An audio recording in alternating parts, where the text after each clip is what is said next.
All right, we are live. What's up, everybody? Welcome to another session of the Golf Club Podcast. As you guys can see, we have a great panel of Pacifica Islander men and women. We have a great topic tonight for Hot Topic Debate Wednesdays. Hope you guys are ready. Get your popcorn ready. Let's get it, y'all. What are we arguing about? A man is gonna do what a man wants to do. All on your wrist. Make you my wife, you no longer my bitch. Let's get it. My name is Will. I'm the host of this show, the number one Polynesian podcast in the world. Dripping in Versace. All these other hoes trying to copy. Women tend to bounce around in relationships. They can't stick and stay in a long-term relationship. Again, don't agree with this. Just So let's say, are you still in it? Are you still in it? no. So you're basically saying I'm a whore.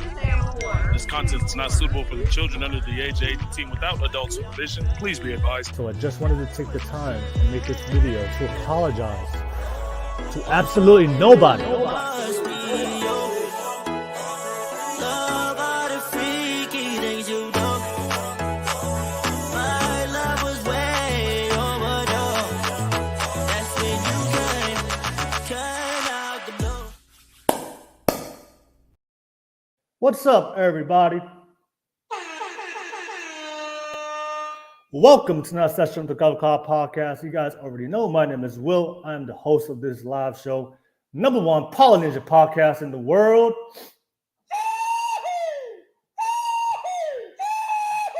Let's get it, y'all. We have a great show for you guys. As you guys can see, we have a full panel tonight of Pacifica Islander men and women. We have a great Hot Topic Wednesday topic to discuss tonight. If you're tuning in for the very first time, I can see already you guys are already tuning in. Thank you so much for tuning in. If you're tuning in for the very first time, don't forget to like and subscribe and support the show. And of course, all my subscribers out there, thank you so much for the love and support. Always appreciate you guys. If you love the content, if you love the weekly shows, I always put in work for you guys to give you guys the best quality content. Don't forget to smash and press that like and subscribe button. Real quick, I see MC Carol 626 already in the live chat said, hello, everyone. Hey, what's up, MC Carol? Always appreciate you. Always tuning in already. And thank you so much for everybody out there watching on the show. So don't forget, this is a public show. Always appreciate your feedback, everybody out there. We're going to have a great topic to discuss for you guys. Always appreciate your opinion, perspectives. What do you agree or disagree? Let me know what you guys think on the public chat. And of course, don't forget, let me know, show some love to the panel, show some love to the podcast. Get that live chat popping. Of course, let me know where you guys tuning in from. Always appreciate you guys. I see you Milagros already on the live chat, ready to hear this conversation. I don't like Latinos who don't speak Spanish. No, all right, no worries. Shout out to you, Milagros. Always appreciate you being on tonight's podcast. And don't forget, this is a public show. I know a lot of you guys sometimes hit me up. You guys want to be part of the conversation. I will post a public link on the YouTube live chat. If you're watching this from Twitch, if you're watching this on Facebook, you have to come to YouTube. I'll pin it to the top of the screen. Click on that link. And you'll be able to jump on and be part of the conversation. I know a lot of you guys do support my views and align to what I say on this podcast. But I do know there's a lot of haters out there. People disagree. A lot of people get triggered by my content.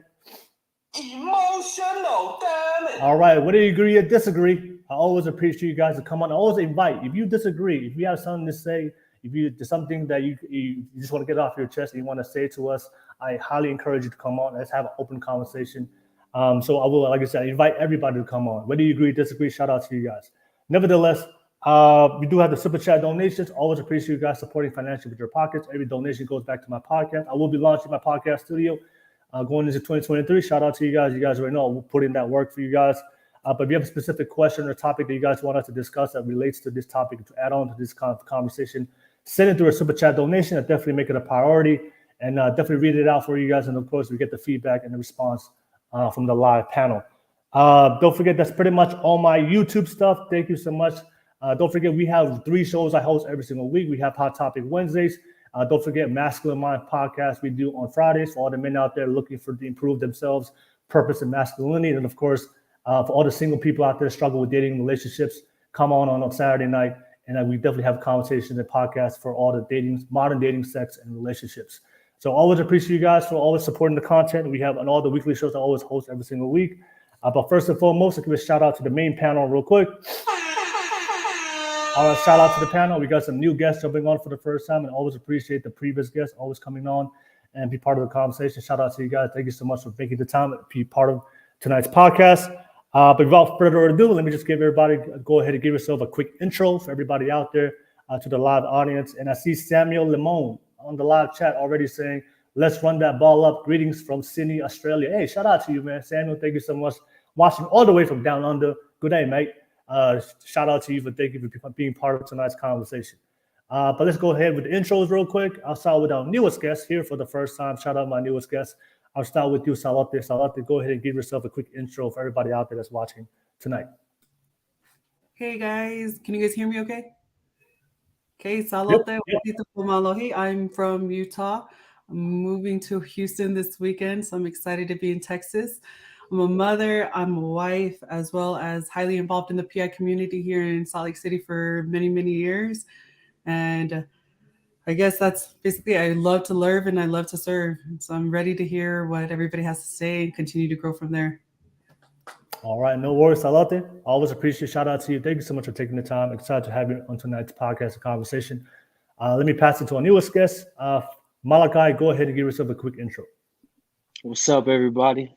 My name is Malachi, and I'm out here in Utah, and I'm actually excited for this.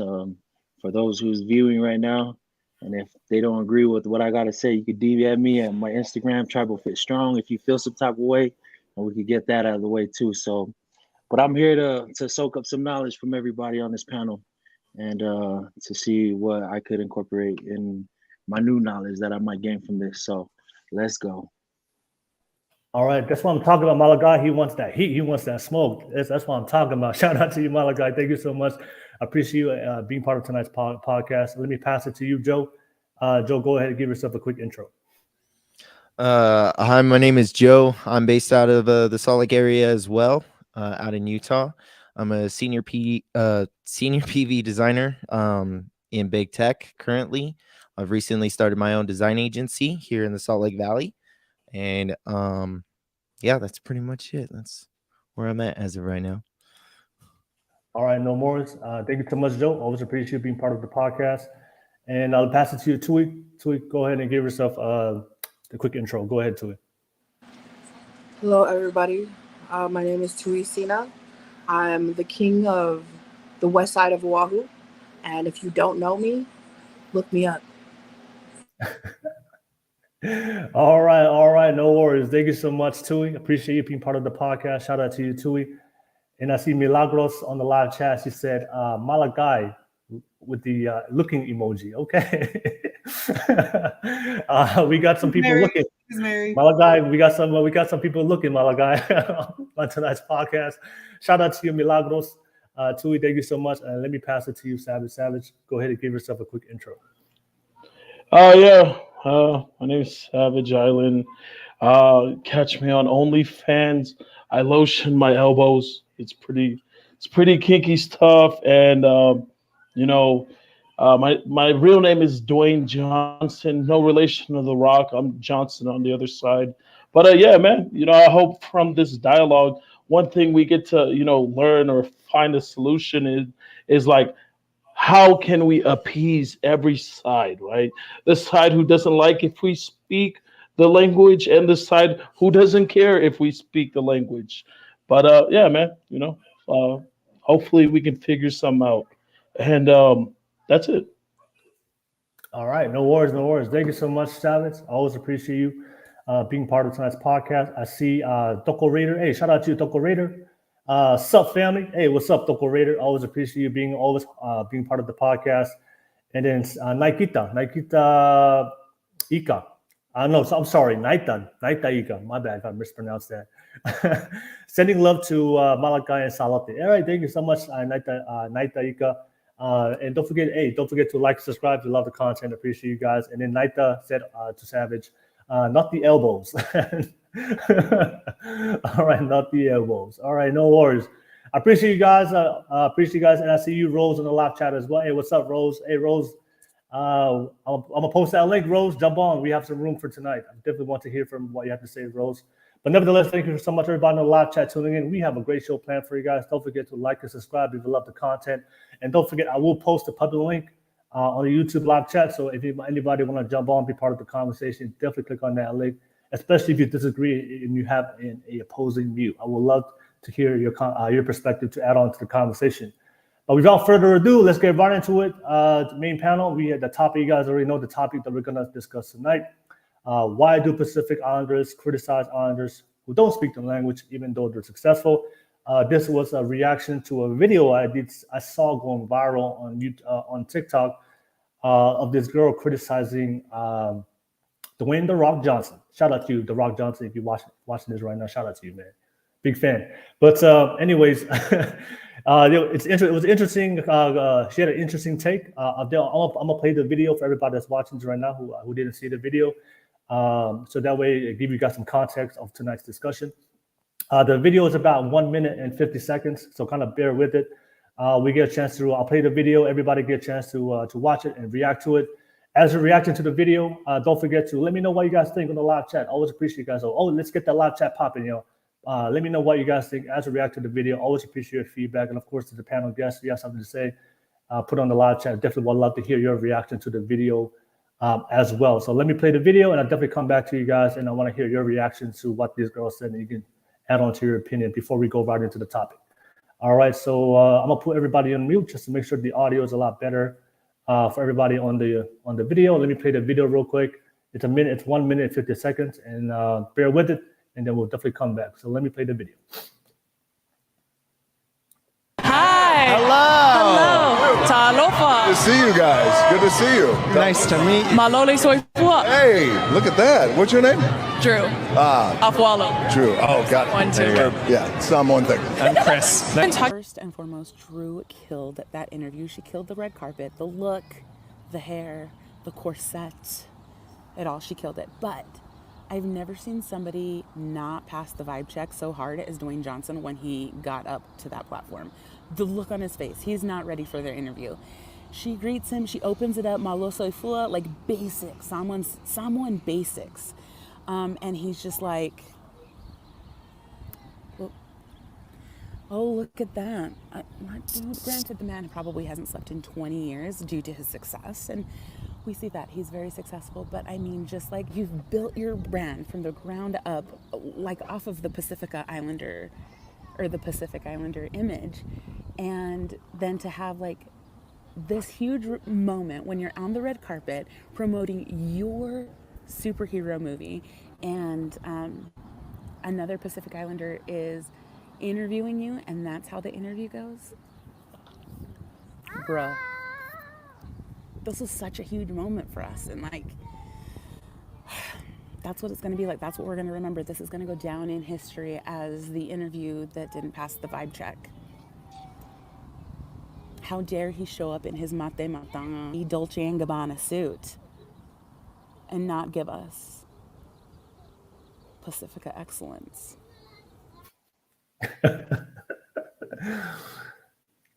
Pacifica excellence, nice.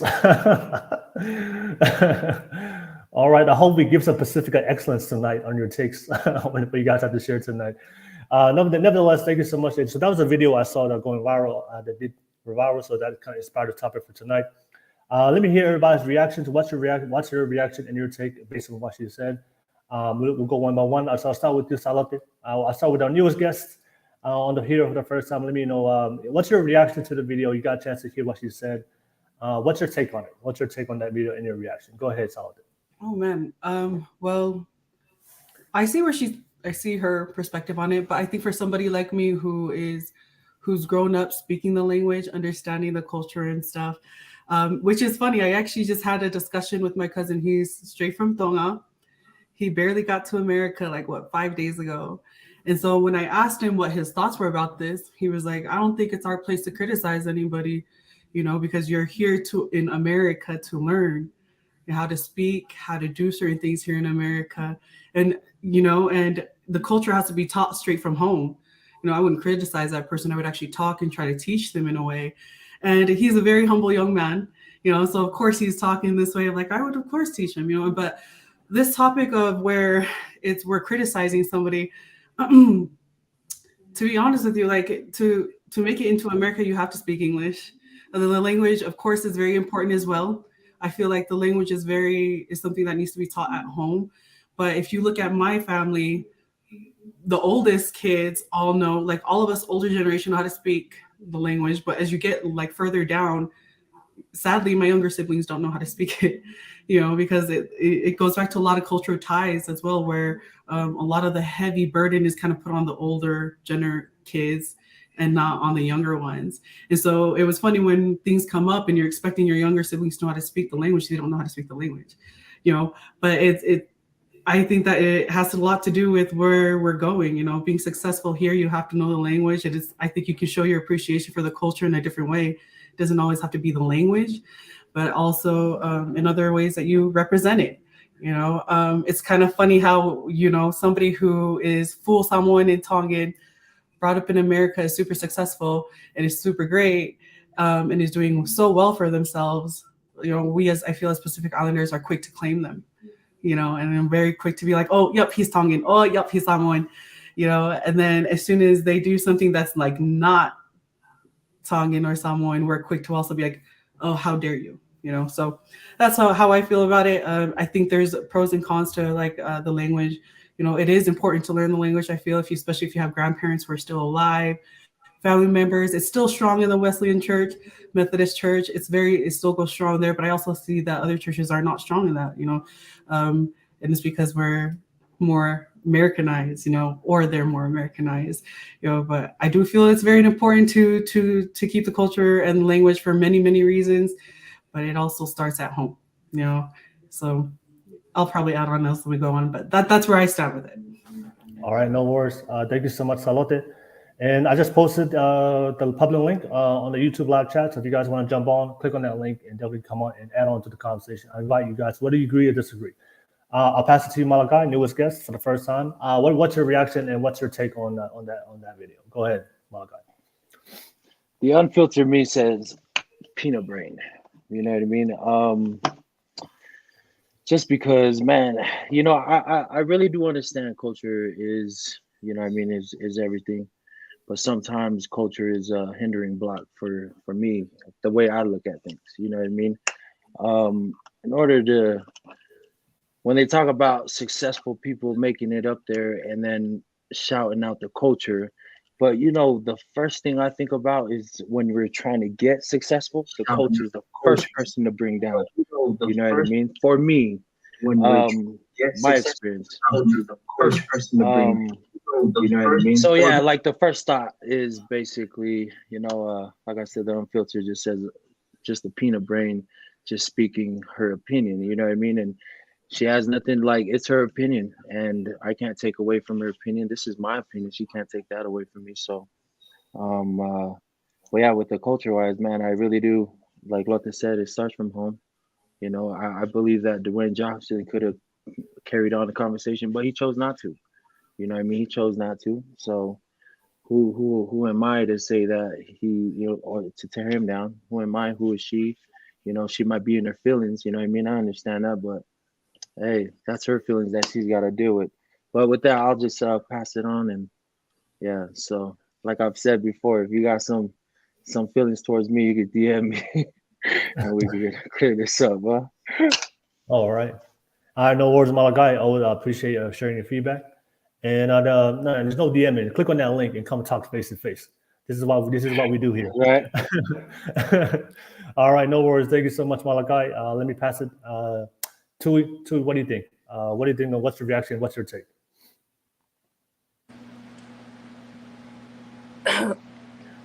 First of all, I want to start off with, I never should have stitched this video on TikTok because I should not have given this argument or this whatever video she did any kind of like, because what she said was an opinion. I get it, but what I really should have addressed was why people are in this mindset. And I think it's a bit of jealousy and a little bit of ignorance and a little bit of first generations not being able to see the bigger picture, when they get here in the US. And in my video, I said videos like hers are dangerous because it sets this preconceived negative connotation on Polynesians, bless you, Polynesians from their place, from their country of origin, it places this negative connotation on them. And even though it's not a lot of people who have this mindset, where if you don't speak Samoan or Tongan or Hawaiian or Tahitian or what have you, that you're not enough of that, right? So this is it's a performance mindset, where the performance mindset is a limited mindset, and our people need to start getting in the habit of being in a learning mindset always, right? Because that's how you win in life, right? You keep a learning mindset always. And our people are so loving and hardworking that we get stuck in a laborer mindset, which is that performance mindset, and it limits us. And it limits our parents, our grandparents, so on and so on. So somebody in here said that it starts at home, that you really have to teach the culture. And my parents raised us to be informed about Polynesian history. And it wasn't just about what we were. It was about Pacific Islands, right? They wanted us to be educated on the South Pacific as a whole, not individually, not as just Samoans, not just Hawaiian, not just Maori. They educated us on as much of the South Pacific as they could. We traveled, to most of the South Pacific Islands. We engaged with a lot of Polynesian community activities. So like our family always kept us engaged in the community. And I think when people have this mindset that if you don't speak the language or you don't know a lot about your culture, you weren't raised in the culture, Fa'a Samoa, that you're not enough of that. But the thing is, when you have that mindset, you make other people who aren't raised in the culture not want to participate in their own culture. And it's a disappointment. All right, no worries. All right, thank you so much, Tui. Thank you for sharing that. Shout out to you, Tui. Let me pass it to you, Joe. Joe, what do you think? What's your thoughts on the topic? Go ahead, Joe. So pretty much just echoing what everybody else has said so far. I mean, Salote brought up a really good point. The moment that you do something that's not that doesn't correlate with the culture, and also with Tui saying, you're not enough of that. That's something that was big that I deal with, especially being in big tech and living in Utah now, speaking proper English and having the education that I have. Yeah, I get that a lot. And Savage Island actually got a lot of his fans riled up based off of the things that I have said in the past. So yeah, I think so far the panel has said it justice as far as we've been going at it. Okay. All right. No worries, Joe. Thank you for sharing. I'll pass it to you, Savage. Savage, what's your thoughts, Savage? What's your reaction and take? Go ahead. Well, first of all, shout out to Mate Maatonga. I mean, honestly, it's the Red Sea, bro. If you're not on the rugby league right now, it's T gang all day. Shout out to everybody else. But I got to put that out there because she was like, oh, he came up in his Mate Maatonga suit. I was like, yeah, that's right. The Rock likes MMT.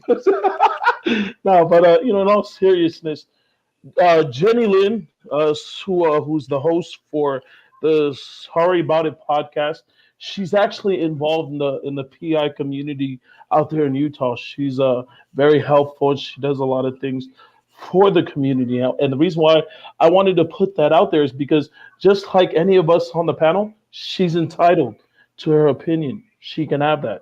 There's nothing wrong with that. Do I agree with her? No, but that's her opinion. I just want to give my understanding, not context.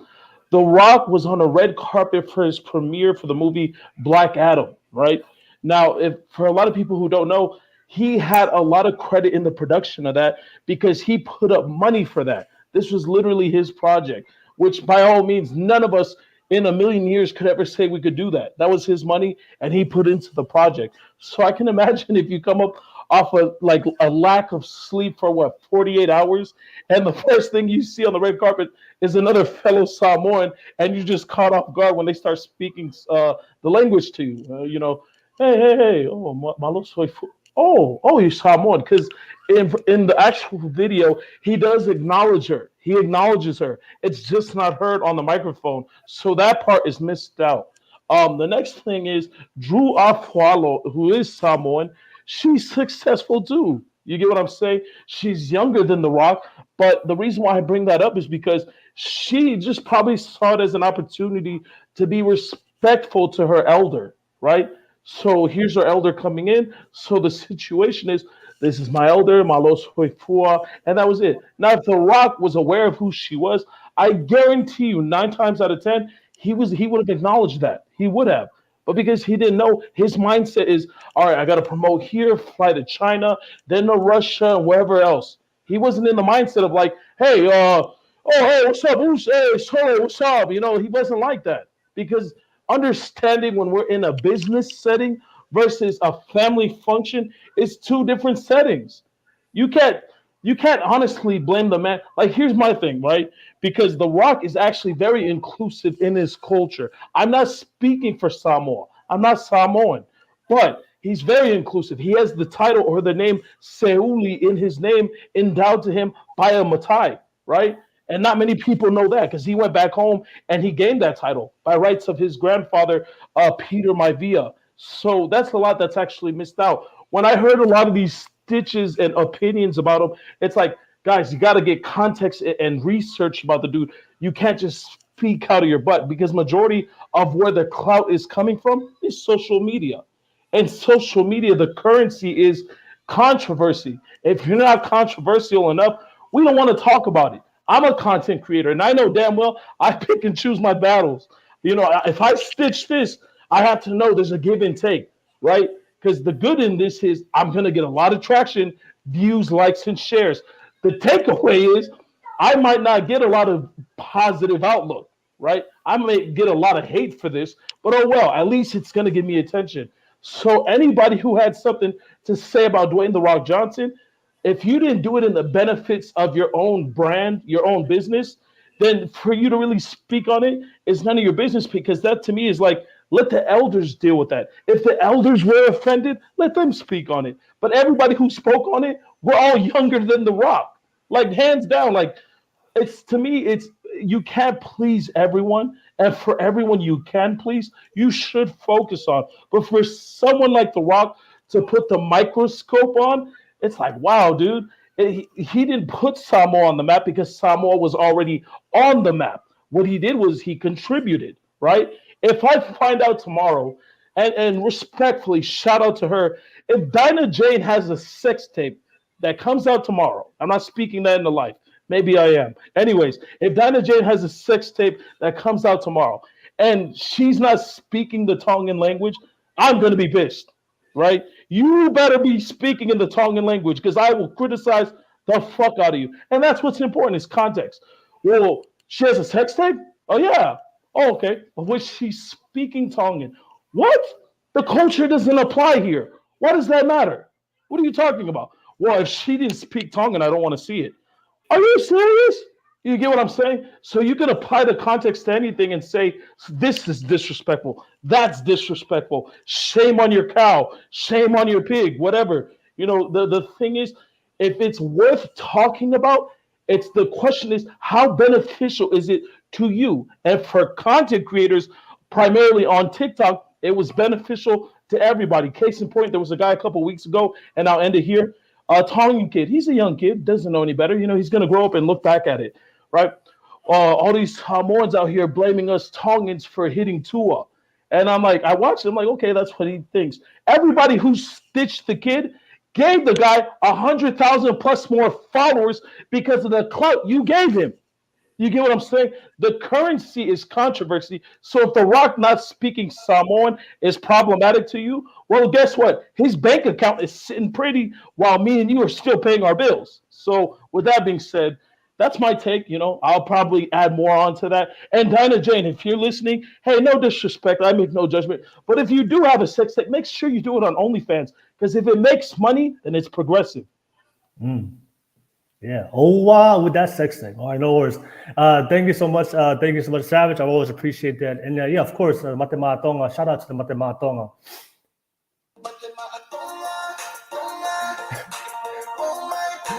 All right, shout out to the Tokos out there, the team. Always shout out to Matematon for life. Nevertheless, thank you so much, Savage. I always appreciate that. And let me pass it to you, Rose. Rose, thank you for jumping on as a public guest. What's your reaction? What's your take on that video? Go ahead, Rose. Okay. Can you guys hear me? Yes, we can. So when I first saw that, it was actually on my feed from the designer. So then I commented. I said I thought it was kind of weird that he didn't acknowledge her back in language. Like it's just simple, like talofa talofa or talofa talofalava. So that was just really odd. So then I kind of just made that point on the comment and said some other things. And every single person that was someone that was a woman came was like, yeah, they were in agreement. We all kind of understood like this is weird in our custom. We just don't. It's just considered very disrespectful. So that's the first thing you look at, not the language, but just the disrespect, because you don't need to know the language to understand how to greet someone in your own culture. It's just common sense. So that was my first take on it. But then after hearing what you were saying, Savage, it does make sense. I mean, he did produce it, if I recall, because I did see the movie. And I will say it was horrible. Gotta put that out there. It was a horrible movie. And I'm a big Marvel fan. So I did see the movie because I was sick. I had some downtime. I don't even watch TV. But I wanted to support. So I was like, okay, I'll watch the movie. And I did see that I think he produced it. So with his company, 7 Productions or whatever that he has with his ex. So that's a big deal to be able to produce a movie and be the main actor and then not acknowledge your own tradition, your own ancestral heritage, your own lineage. It's very disrespectful. He is supposedly like a chief or something. So he understands this. He's no dummy. He knows. So it's on purpose. And the reason is because everything in Hollywood is scripted. Remember, he's bought by Hollywood, so he's owned by them. So everything that they do when it comes to marketing, you know, the influence that they have is all written and scripted out. Remember where he started. He was a wrestler from the beginning. That's a paid actor that gets paid to get hit and say stupid jokes. And he, from the get-go, knew how to act. So this whole thing was just an act, because trust, if he was in Samoa and that shit happened, no way it would go down. He knows if you're around your people, you greet your people in your language and you give each other a kiss and a hug. That's just basic. You don't say, oh, it's a Samoan thing. No, it's not just a Samoan thing. It's our freaking heritage. It's our freaking custom. It's our tradition. And that to me is just disrespect. That's all I gotta say on that. All right, no worries. Thank you so much, Rose. Appreciate that. Let me read some comments real quick. Thank you for the panel sharing initial thoughts. I see a lot of you guys commenting on the live chat. Thank you so much for you guys. Thank you for getting that live chat popping. Appreciate you guys. So let me read some comments real quick. I see Neo West here for the first time. Okay, Salote. Hey, what's up, Neo West? Thank you so much for being on the live chat. Shout out to you.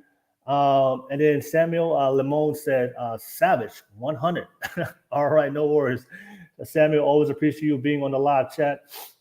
And I see Pele Nice Malanga here for the first time. Hey, shout out to you, Pele Nice. Thank you so much for watching. She said, I was born in the USA, raised in a white community. I love my culture, love my people, love my roots, but I do not know the language. I'm still a proud tongue. Hey, shout out to you. Exactly. Thank you so much, Pele Nice. Don't forget to like and subscribe. And I see RIP Nation. He said, thank you for jumping on RIP Nation for the first time. I said, Toko Savage going in. Ha, ha, ha, ha. All right, no worries. RIP Nation, thank you so much for being on the live chat. Thank you for catching the show. I know you always miss it, but thank you for jumping on and catching it here live. I see Coco Kilioni on here for the first time on the live chat. Shout out to you, Coco Kilioni. He said, hey, hi, Lotte. Hey, shout out to you, Coco Kilioni. Don't forget to like and subscribe. And I see, fuck you on the live chat. All right. I was born in Atiutaki, Cook Islands. I lost my indigenous tongue when I was in primary school by learning too much English and fob lingo. Thank you. Fuck you. All right, no worries. Nevertheless, thank you so much for being on the live chat. Don't forget to like and subscribe. I appreciate you guys being on the live chat. Whether you agree or disagree, let me know what you guys think. And of course, don't forget we have the public link Definitely click on that link if you guys want to jump on and be part of tonight's conversation. So I'm going to open up the conversation for you guys. We all got a chance to share what we think. So I just want to open up for you guys. What do you want to add on?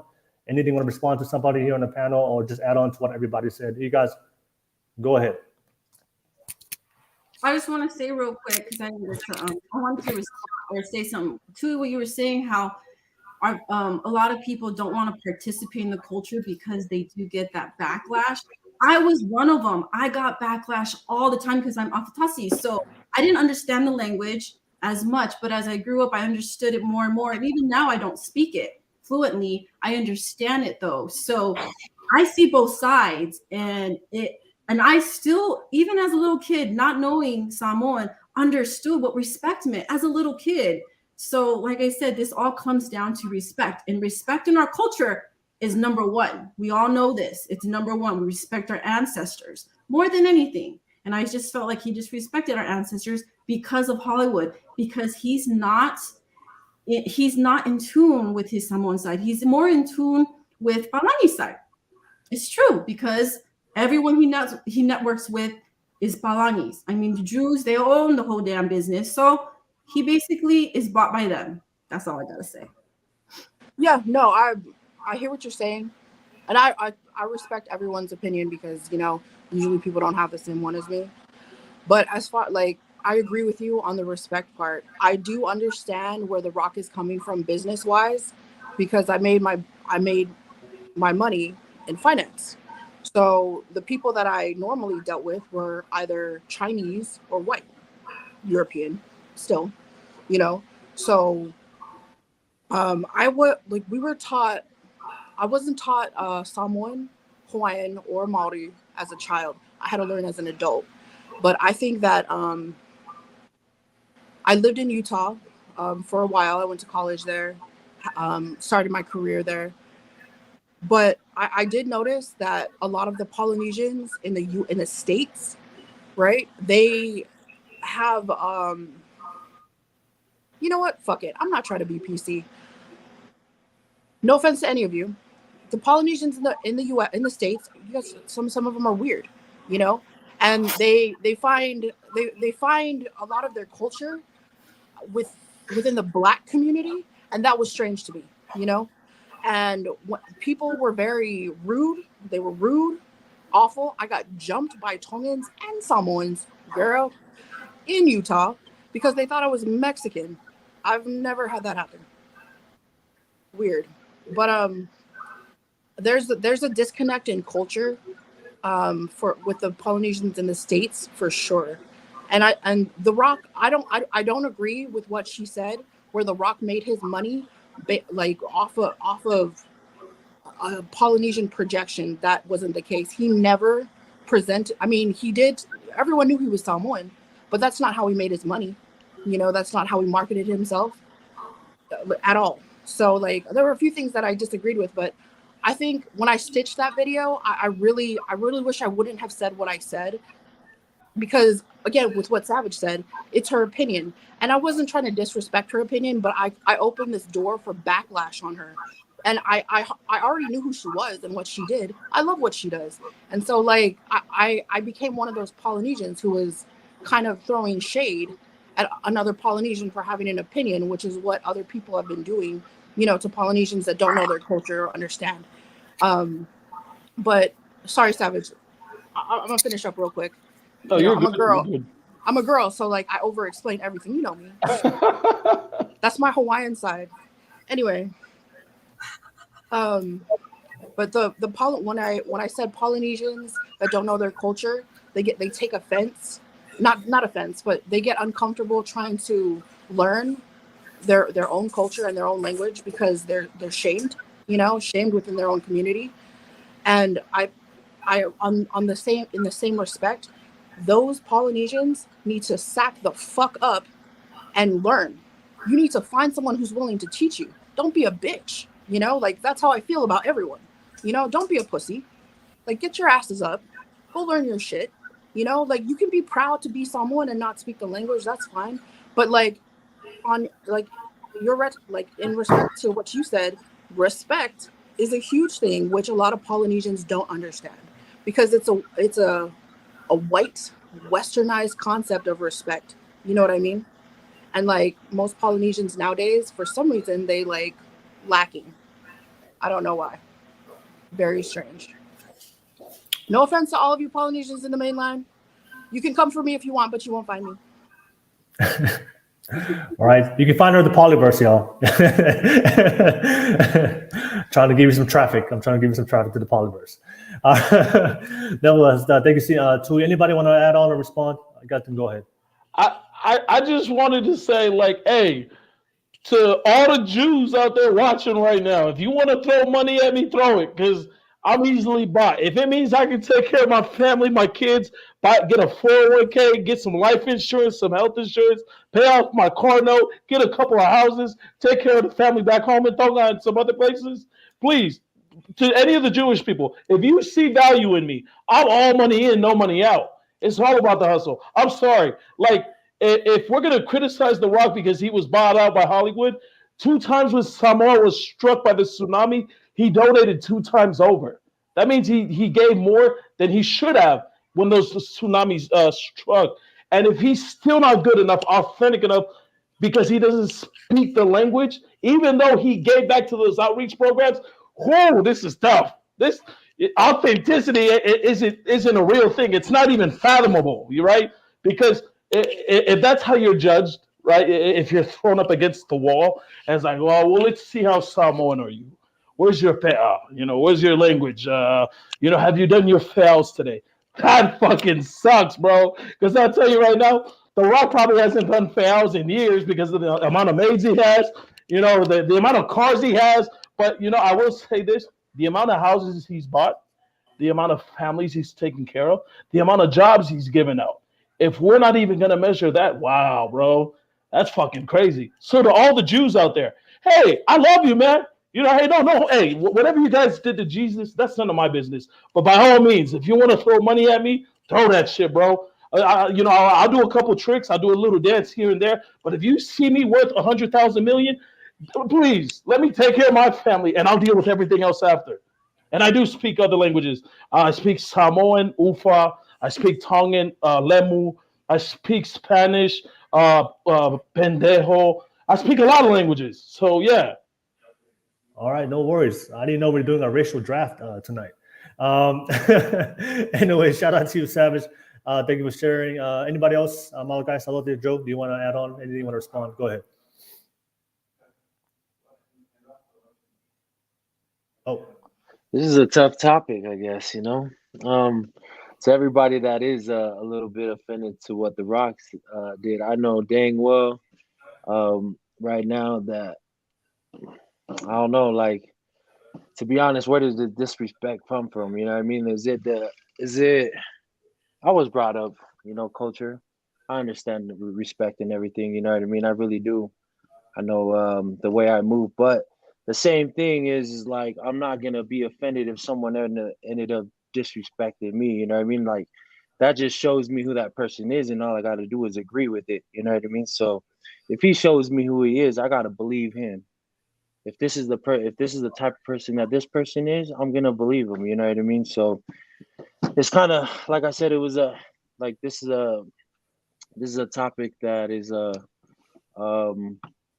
it's good for everybody to speak because, we are here in America. I understand we are here, or I don't know where everybody's at, but majority of us here is in America. So we move kind of the American way, right? A lot of people want to sit there and say, oh, man, when I start conversating different, the Polynesian culture will be like, man, why you starting to sound white? But see, that's the first negative thing they start saying to me. You know what I mean? That's the first negative thing. But they should, to be honest, they should be the person that's being like, man, you sound a little bit different. I think you're moving a little bit different. What is it? What is the way you're moving right now? How, what are you doing to move this way? Instead of doing that, their first jump is, oh man, this dude's like a white boy. You know what I mean? Like, this dude's starting to act white or whatever it is. You know what I mean? And like I said, to me, that's disrespect. I could take it as disrespect. But then to me, to be honest, it just makes me accept who they are. mentally, like where they're at in their state of mind. You know what I mean? Like, okay, so you're still there, like you're still taking on like small-minded things. You know what I mean? Like, say if I have a conversation with someone about business, or I'm trying to uplift them with business, they're gonna be like, "Oh man, this dude's whitewashed." You know what I'm saying? Like, it's like, damn man, I'm trying to help elevate, but then you disrespect me by saying, "Oh man, I don't want to hear it." So it makes me feel dumb sometimes when I talk to my peoples. You know what I mean? Like, really, I feel like when I speak to some of my peoples, and I love my peoples, I don't judge them. It just shows me where they're at in life, where they're at in their life. You know what I mean? And I accept it. I don't judge them. I'm not saying that, wherever they're at in life is a bad place. If that's where they're comfortable and if that's what makes them happy, man, I'm happy for you. I love where you're at. You know what I mean? Like, I really am happy. But like I said, like, disrespect, if a lot of people felt disrespect, I think it's something that, you like deeply inside you. Each person got to deal with that, like that feeling. You know what I mean? If you feel like you got disrespected by Rock, I think you need to seek super eternally in yourself. That's just my opinion. But shout out to Rock, he making moves, and I'm over here following right behind, trying to follow that punchline. Nah, but yeah, man. Thank you for letting me share. I'll just pass it from here. All right, no worries. Yeah, thank you, Malachi. Salote, anyone to add on, Salote? Yeah. I kudos everybody. I think everybody did such a great job actually giving a different perspective and a different mindset about it. And to be honest with you, my feel on it, I didn't feel he disrespected anything in my own thoughts. Like I feel like he didn't disrespect someone anyway. Yeah, he could have done, but like what Savage said, he was in a different area where like, come on, there are times where I've done some things too, and somebody came up and started talking to me, and honestly, my mind went blank, and I was like, "What language we speak?" Oh yeah, talking okay, and it's something like that where I feel like him just being Samoa and including Samoa in everything he does. I've never, just for like a one little slip up like this caused everybody to go crazy. But in everything that he does, from his interviews to things, like he includes Samoa in everything. And I think that that's a beautiful thing. I don't like The Rock was raised by Hollywood, and so like he wasn't raised the way I was raised, where the language was strong. That was something that was embedded in me. Whereas The Rock was raised by Hollywood, like Rose said, like he was taught to act, he was taught to do all these things. He followed the footsteps of his father, his grandfather, in many things with wrestling. And then coming up to that, like it doesn't mean that we forget where we come from. I think we can still honor our heritage and our culture in many other ways. Like a lot of the people who I'm around, like they still are very highly involved in the community, and like what Tui Sina said, like you gotta grow some things and go and get ahead and learn it yourself. As far as like if you want that language, you want to understand and learn the language, like go ahead and do it. Do it with your chest, and thank you. Now you get out of the comment section. But as far as like with culture, language, and things like that, it starts from home. That's how I see it. And if you want to learn it and you want to go out there, being so successful with where The Rock is now, let's be honest, like Savage said, man, he's donating, he's building, he's contributing in so many ways, and he still honors Samoa by including Samoa in everything that he does. And when he does that, that's something that he had to get rid of. To be honest with you, I don't think he has a Samoan book, wherever he goes, but he's, I see his mama in the social media platforms, she sings with him, she still dances with him, and I think that's so beautiful, honoring Samoa in a different way. But that small clip right there, I think there's more to it, but I don't think it takes away from him being Samoan and him honoring who Samoa is. All right, no worries. Thank you so much, Salote. Appreciate you guys for the open conversation. Let me just share some comments real quick, and then I'll tell you had a question you wanted to ask the panel, and we'll go right into it. I see Mr. Coconut. All right, Mr. Coconut said, I know nothing of my language and culture and have been ridiculed for it, but yet again, that didn't save me in Afghanistan. All right, no worries. Thank you for Mr. Coconut. Coco Gileone shared that, so sad. I tried to say hi to so many, and they look at me like I just cussed them out, taking my ball and going home then. All right, no worries. Coco Gileone, thank you for sharing. Appreciate you. Billy Nice Malanga said, LOL, not all Polynesians in the States are like that, though. No worries. And I see you, Phoenix Suns. Always good to see you. Phoenix Suns on the live chat said The Rock is my cousin. He sends his love to the podcast. Hey, tell the Rock said what's up. All right, since I love the Gov God podcast. And I see RIP Nation sitting on the live chat said I'm proud to know full tongue and know the culture, but I also know the Western world also. So me personally, it's just balancing the two. Please correct me if I'm wrong. Jump on click on the public link. I'll definitely correct you to your face. No worries. Samuel Lemon. I'm surprised the Jewish diaspora hasn't established themselves in the island yet. Off topic though. All right, no worries, Savage. No worries, Samuel. And I see Neil West on the live chat said, God damn it, Savage. Gosh damn it, Savage. All right. And then BO17 said, keep the likes up. Yeah, I see 23 people right here right now on the live chat watching this right now. So click on that link. Click on that link and press that like and subscribe button, y'all. I appreciate it. Don't be a ninja watcher. Don't be a ninja watcher, all right? And G-Easy, dang, came into this episode late, but another hot topic. Much love to Will and the guys. Hey, G-Easy, I think that's the first time I've seen you in the live chat. Shout out to you. Thank you so much. Don't forget to like and subscribe. Shout out to you guys. Let me pass it to you, Tui. I know you had a question you wanted to add on to ask the panel. Go ahead, Tui. Okay. This episode of Will Nakuzi's podcast is brought to you by Coconut Boto Cream. Get yours today. I just have a question. Every Polynesian who's watching this or who will watch this, why were you guys offended when he didn't answer in Samoan, but not one of you is offended by his acting? Or the Scorpion King? Why? Why, guys? Why?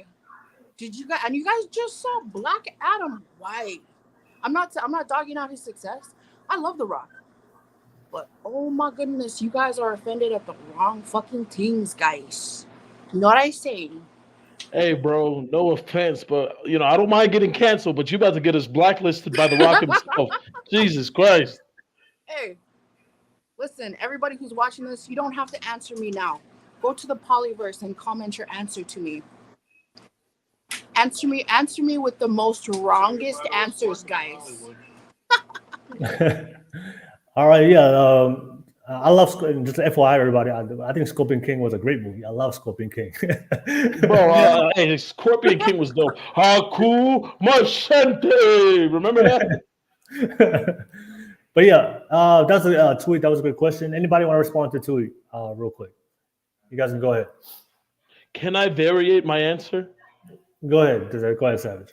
Well, The Rock also got criticized a while back after the movie Moana. He did a faumu, right? And it wasn't quite up to par. It's like, hey, can I get a quick faumu, Dwayne? And it was a Samoan interviewer who asked him. And he's, and he got fired for that, So when you're under a microscope like that, constantly, it doesn't matter if you please people or not. The point is if you're still successful, because if they're not talking about you, then it obviously indicates your success, that you're not doing good, right? But I will say that The Rock has feelings too, and I can only imagine what his mom would have felt watching those videos about her son and how he can't speak the language. Because, knowing, if any of you haven't seen The Rock's show, the mom was working damn near 3 to 4 jobs. And if I were to blame anybody, I'd blame her, right? Why didn't you teach your son? Because she was so busy working all the damn time. And the only reason why I bring that up is because in the same way, I came up the same way. I had a single mom growing up, and my mom defended me one time to my uncle, right? I messed up. In Tongan, there's no word for diaper, but I made it up on the spot. So, I tried to ask my grandma, where's the diaper in Tongan? And I was like, kofe tapari. And, and that's what I'm thinking in my head, right? Because I lost the language when I got to America, and my grandma smacked the shit out of me. And my uncle was like, Dad, that's why sis, you got to teach him the language. And my mom tells him, why don't you teach him? I'm the only one working. And like, to me, it's like, it's cool seeing that everyone has an opinion about The Rock. The part that hurts is there was no one in defense, because let it be someone black, let it be someone white, let it be an Asian, a Jew, to criticize. How can this Samoan man not speak his own language? Oh, now you guys want to defend him. You can't call the kettle black if you're the pot. You can't do that, you know. And that's the part that hurts the most is all the naysayers are hypocrites. Because let it be tomorrow that The Rock falls flat on his face, you know, we won't be there to pick him up. But if he fucks up, oh, now we got something to say, right? And that hurts because if they do it to him, there's no one's safe. No one is safe, right? And that's cool because I love how The Rock handled it. The same thing happened a couple years back. Hobbs and Shaw. Samoans were very upset with his performance of the Siva Tau, which I understand, right? If I'm not gonna lie, it was pretty horribly performed, but hey, The Rock put his all into it. Now, the part that hurt was there was a Twitter that went around about how, you know, oh, you should have did it in Samoa. Hey, he still gave people jobs. People still made money off that. And if that wasn't good enough, you will never, and I mean ever, and keep in mind, he's half. It doesn't matter if he was full, he's only half. If he cannot satisfy anyone, God forget the full-blooded Polynesians, no one will be happy. No one. So with that being said, you know, I don't believe The Rock disrespected anybody, but if people felt disrespected, the only question I would pose to them, then what will you teach your kids? That's it. What will you teach your kids?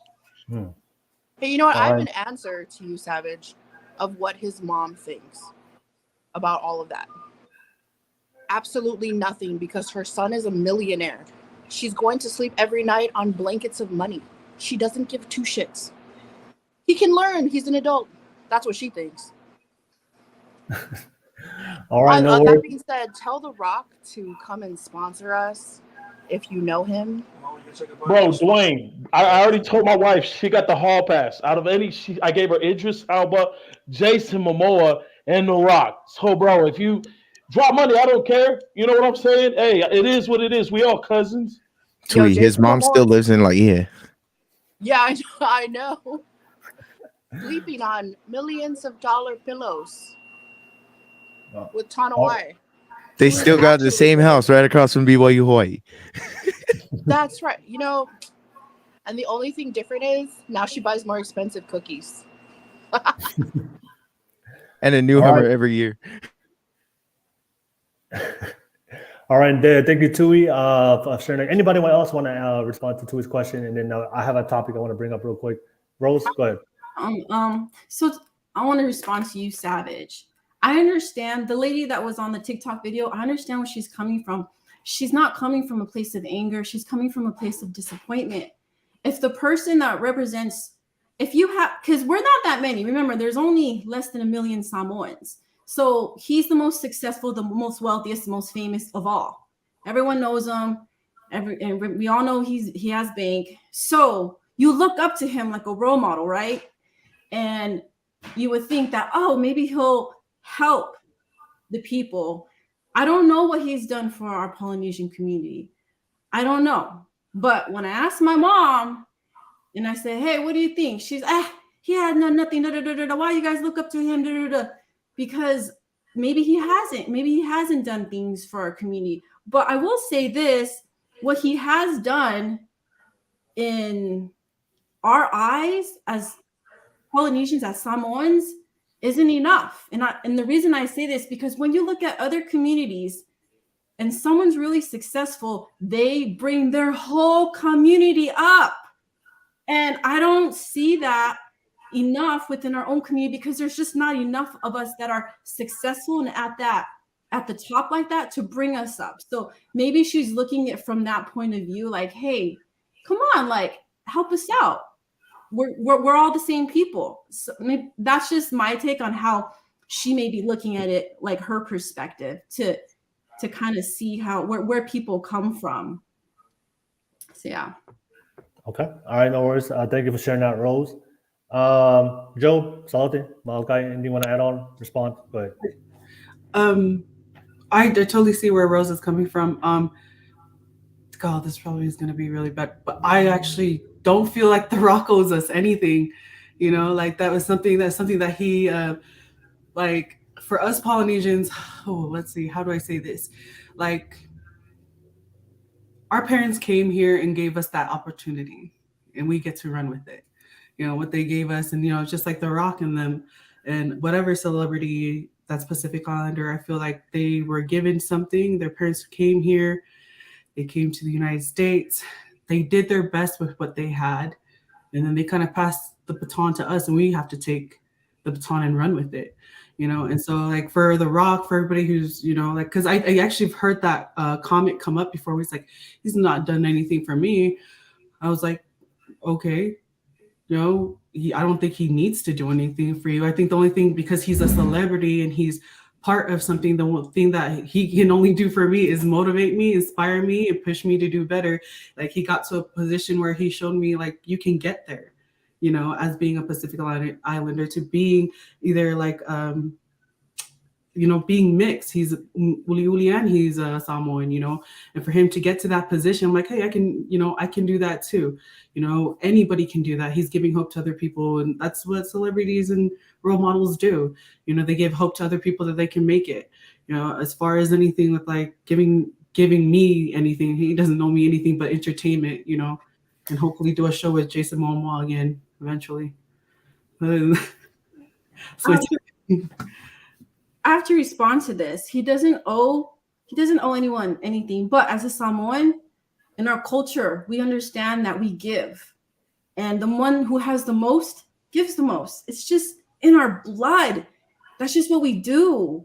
I mean, he has the capacity to fix the number one issue in Samoa. What's the number one issue? Is there's a lack of clean water. He can donate $1 million, and that fixes the issue. He's worth what? 2, 3, 4, 500 million dollars, stuff like that. He can create scholarship programs. There's so many things. He could build schools. Is he doing that? I don't think so. But you know who is? The small people. The small people are doing it. I'm doing it. My sister, my brother's doing it. My sister, like, we're all doing small things to build our community. And I know that if a person makes it to the top in art, if they're really in tune with their culture, then they'll just give back to the community. They give back everything. Look at the elders. All they want to do is give back. That's all I got to say. Okay. No worries, Rose. Joe, Malachi, you want to respond or add on? Yeah, I do have a little bit of an input on that. So in my case, speaking proper English is one of the key tells to say that I'm within the mainline, especially to kids out in Hawaii. I'm pretty sure Tui can put some input on that. The thing is that being in my position, there are no Native Hawaiians that are in big tech. Not in my position, not where I'm working, not with the contracts that I'm dealing with. And the problem that I face a lot is wanting to hand off and people wanting a handout, not an opportunity. They don't want the opportunity. They want a fucking handout. And I hate to say it that way, but that's what it is. That's what it comes down to. They don't want the opportunity. They want a handout. And that's what I hate, is that even though, yes, I am practicing philanthropy and I intend to go back to Hawaii to cater to all of the kids that want to get into technology, because there is no program for technology, not in the state of Hawaii. Okay. And so I'm one of the very few people that are going to be able to give that back to my people. But the difference is that a lot of my people, the problem that I face is they want a handout. They don't want the opportunity. They don't want to put in the sweat. They don't want to put in the equity. They don't want to put in the time. They don't want to even put in the money for the education that's necessary to get to the position that I'm at. So that's the problem that I currently deal with, is that I'm more than willing to give the opportunity. But the moment that you expect it out of me, you don't deserve it. You don't. I'm sorry. You just don't. Because that goes for anybody who tries to work with me, work within the industry that I work in. It's a do or die industry. You need to put in your blood, sweat, and tears to make it in this industry. And that's the reason why my skill set is highly sought after. And that is also the other reason why there are no other Native Hawaiians in my skill set, in my field of interest. And I'm proof of that. And so that's all I have to say as of right now. Yeah. That's just a little bit of a pushback. All right, no worries. Thank you for sharing, Joe. I'll come to you, Savage. Malachi, did you want to add on real quick? Go ahead, Malachi. Oh, you're mute. There you go. Yeah, so just I guess everybody already spoke about it, even Joe. Yeah, for everybody back at the island, I understand that the island's very poor, like, you know what I mean, like poverty is a motherfucker out there. You know what I mean? Like seriously, they're still surviving by land. You know what I mean? And but at the end of the day, we all have the same opportunity the Rock had coming up. You know what I mean? We still have that opportunity. It's right in our face every single day. But a lot of people are just too focused to seeing this person come up. So we're just gonna sit back and wait for him to give us back or to get our back. And it's like we're going about it all wrong. If the small community grows together and probably say, yo, bro, like where can we go instead of, hey, how can you spend your money on this? Like, let me see where I could spend your big account after all the hard work you did. We weren't there when you came up, but as soon as you came up, we were right there next to you. Yes, you're putting us on the map. And you're here, and now you're here successful. Now I need you to do all this certain things. You know what I mean? For me, like me doing the things that I'm doing to create my businesses out here, you know what I mean? Of course. Like I said, I probably might be doing something disrespectful, but since I'm so low class, I'm not being looked upon by a lot of like million people, you know what I mean? Like saying, oh, he's disrespectful, this and that. I'm pretty sure The Rock did so much crazy ass shit in this, you know what I mean? Like in the industry, you know what I mean? But as soon as he got super big, now it's all of a sudden a big deal.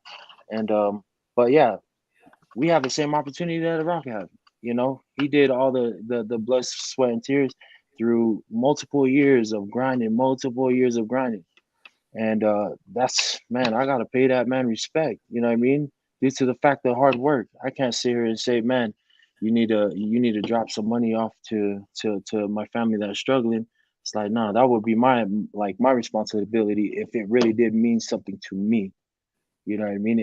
If it really means something to me, I'm gonna work for it. I don't need to wait for someone to elevate and to be successful to take into their pocket. But yeah, that's all I got to say right now. But all right, no worries. Thank you, Malachi, for sharing. Savage, you want to go ahead, Savage. You want to add on real quick? Yeah, I'm just gonna kind of divert from The Rock. Like I'm about done talking about The Rock. You know, he's no matter what, he's not watching this, nor is he hearing me. And if he is, hey, I could use the job. Anyways, like here's my thing, right? Like 2 books. If you're watching right now, 2 books, write these down, and they cover a syndrome known as skip the line syndrome. That all immigrants, no matter what generation, all for some reason they just do it. The Spook Who Sat by the Door by Sam Green-Lee, and Thus Spoke Zarathustra by Friedrich Nietzsche. And these 2 concepts of learning self-education and the Ubermensch, which are 2 concepts. The Ubermensch is basically the person who becomes a superhuman because of changing their mindset. And then, of course, the self-education is people who know the difference between book smarts and street smarts, because you don't need to go to school to be successful, right? Now, I only bring up those 2 things for one reason. The Rock was not successful because he was Pacific Islander, nor because of his Pacific Islander heritage. If you actually follow The Rock, he came out as Rocky Maivia. Before that, he was a Flex Cabana. And the people hated Rocky Maivia. They hated him. They shitted on this dude. Of course, when he shed all that, what did he do? He went to his black side and became The Rock, right? And then he became successful. And now everyone's, hey, he's Samoan. That's him right there. That's the guy right there. And that's fucked up, because when he didn't get love on one side, he went to the other side. Now that's kind of sucks, because when you're half, that's something you deal with. Kind of like a blood quantum effect. If you're no good here, go to the other side. And if you're no good there, go to the other side. And you can flip back and forth. Because trust me right now, if Samoans don't want The Rock, the black people will take him. And if the black people don't want him, then the Samoans will take him. Now imagine how that feels, just being in a situation like that every day. Immigrants believe that they can skip the line when they come to America, right? Because you hear about black excellence, right? Because black excellence, that means black people are still trying to get their opportunities. Now, consider this. Pacific Islanders trying to skip ahead in the line. You've never heard anything like Pacific excellence, because there's not enough of us that are trying to gravitate towards that field. We're not all trying to be actors. We're either NFL players, weightlifters, basketball players, track runners, all this other shit that we get funneled into. And then people want to talk, especially people in our community, want to talk about building our own opportunities. Do you know why Tyler Perry is so significant? Because he said, fuck Hollywood, I'm going to build my own studio. Now that becomes a pipeline program, right? Now, if The Rock is trying to do that, we need to allow him the time to do that. Because you tell me any other Samoan, any other Tongan, any other Hawaiian, anyone else, and I'll tell you right now, you're full of shit. Because PCC don't fucking count. Hey, don't get mad at these Jews because you got a fucking Mormon running PCC and these polys out there talking about, well, I get paid. You get paid by someone to portray something you don't do for centuries. And it ain't even by us. You're getting paid by someone who is outside of the tribe. So that's very comical to me when people can sit there and criticize someone who has skip the line syndrome because you believe, well, we need to be represented too. You got to understand. There was Native Americans, then there was black people and white people here first. So if they're still trying to sort their shit out, I said we got another couple of 100 years before we can even be a part of the conversation. But you wouldn't know that because you think you're so inclusive that when you have these conversations about Pacific excellence or what he's done for me or what she's done for me, is you're taking a very hard look within yourself and saying, I haven't done that shit, but he's in it, so he better do it. Nah, just like Malachi said, just like how he had the opportunity, we all have it now too, right? I'm telling you right now, and I put this on my kids. I'm the only one who does what I do. I'm the only one. Trust me, you will not find any other Tongan Pacific Islander who does the shit I do. You get what I'm saying? And I don't even need the money to match what I talk or what I present and put out there. Because I'll tell you right now, Northern Arizona University 2 months ago reached out to me in their indigenous studies to use me in a case study. I don't have a PhD. I don't even have a fucking degree. I dropped out of high school. And they wanted to do a case study on me. The Hopi tribe of Arizona. They wanted to see what the connection between indigenous people of America and the Pacific was. If I had any indication of that, I would tell them. The only other person is Opeti Taliai, and he's doing a way better job than I am because he has the resources. I'm just on TikTok. So when people want to build their own opportunities, more power to you. But if we're going to put people under the scope, it's not so much what has they done for us lately. No. What can we do to contribute to their effort? That's what we want to say. All right, no worries. Thank you, Savage. Appreciate you guys. And everybody in the live chat, thank you so much for you guys for being on the live chat. Man, we got almost 30 people on the live chat, also watching the show. Shout out to you guys. Get those likes up. Appreciate you guys watching. You guys are tuning in every single week. We're increasing our viewers every single week. Shout out to you guys. Thank you so much. I want to shift this real quick, the conversation real quick. I'm interested to hear your thoughts real quick because I know we just talked about that. A lot of Pacific Islanders out there said that that The Rock was disrespectful. All right, I have to call out our people real quick, but I want to ask you guys. I want to flip it because this is the way I saw it. Do you guys think that the Pacific Islander people was disrespected The Rock? The work that this man has done. This guy was the number one. I think I forgot the year, but he earned the most amount of money than any other actor in the USA. Right? For me, as people are just not realizing the amount of work this man has done and the hard work, the effort, the sacrifice, Joe said, the sweat that he has done to get to where he is right now. I know a lot of people in the Pacific Islander community would say, he should give back to his community. The thing is, for me, is like, if you expect him to give money to you, where were you when he was at the bottom? Where was the support for him when he was struggling, when he was broke? Were you guys there? Were you guys supporting him?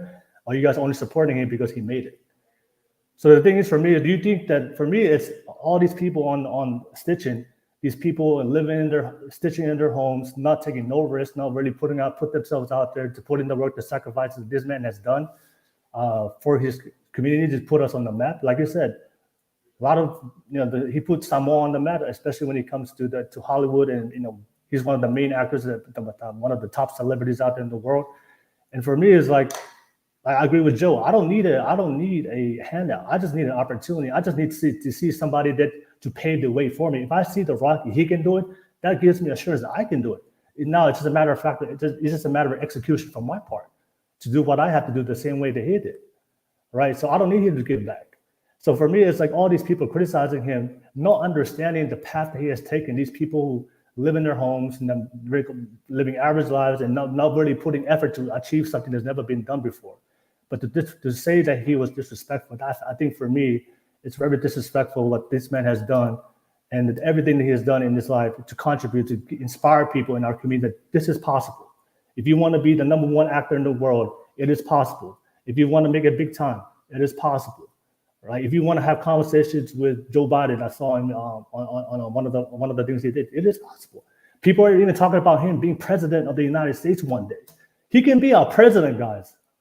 But here we are trying to put him down because he doesn't know the culture, not understanding that what this man has done. So I want to open up the panel real quick. I know a lot of you guys, many of the Pacific Islanders out there saying that he was disrespectful, but for me, as I think my perspective, we were disrespecting him.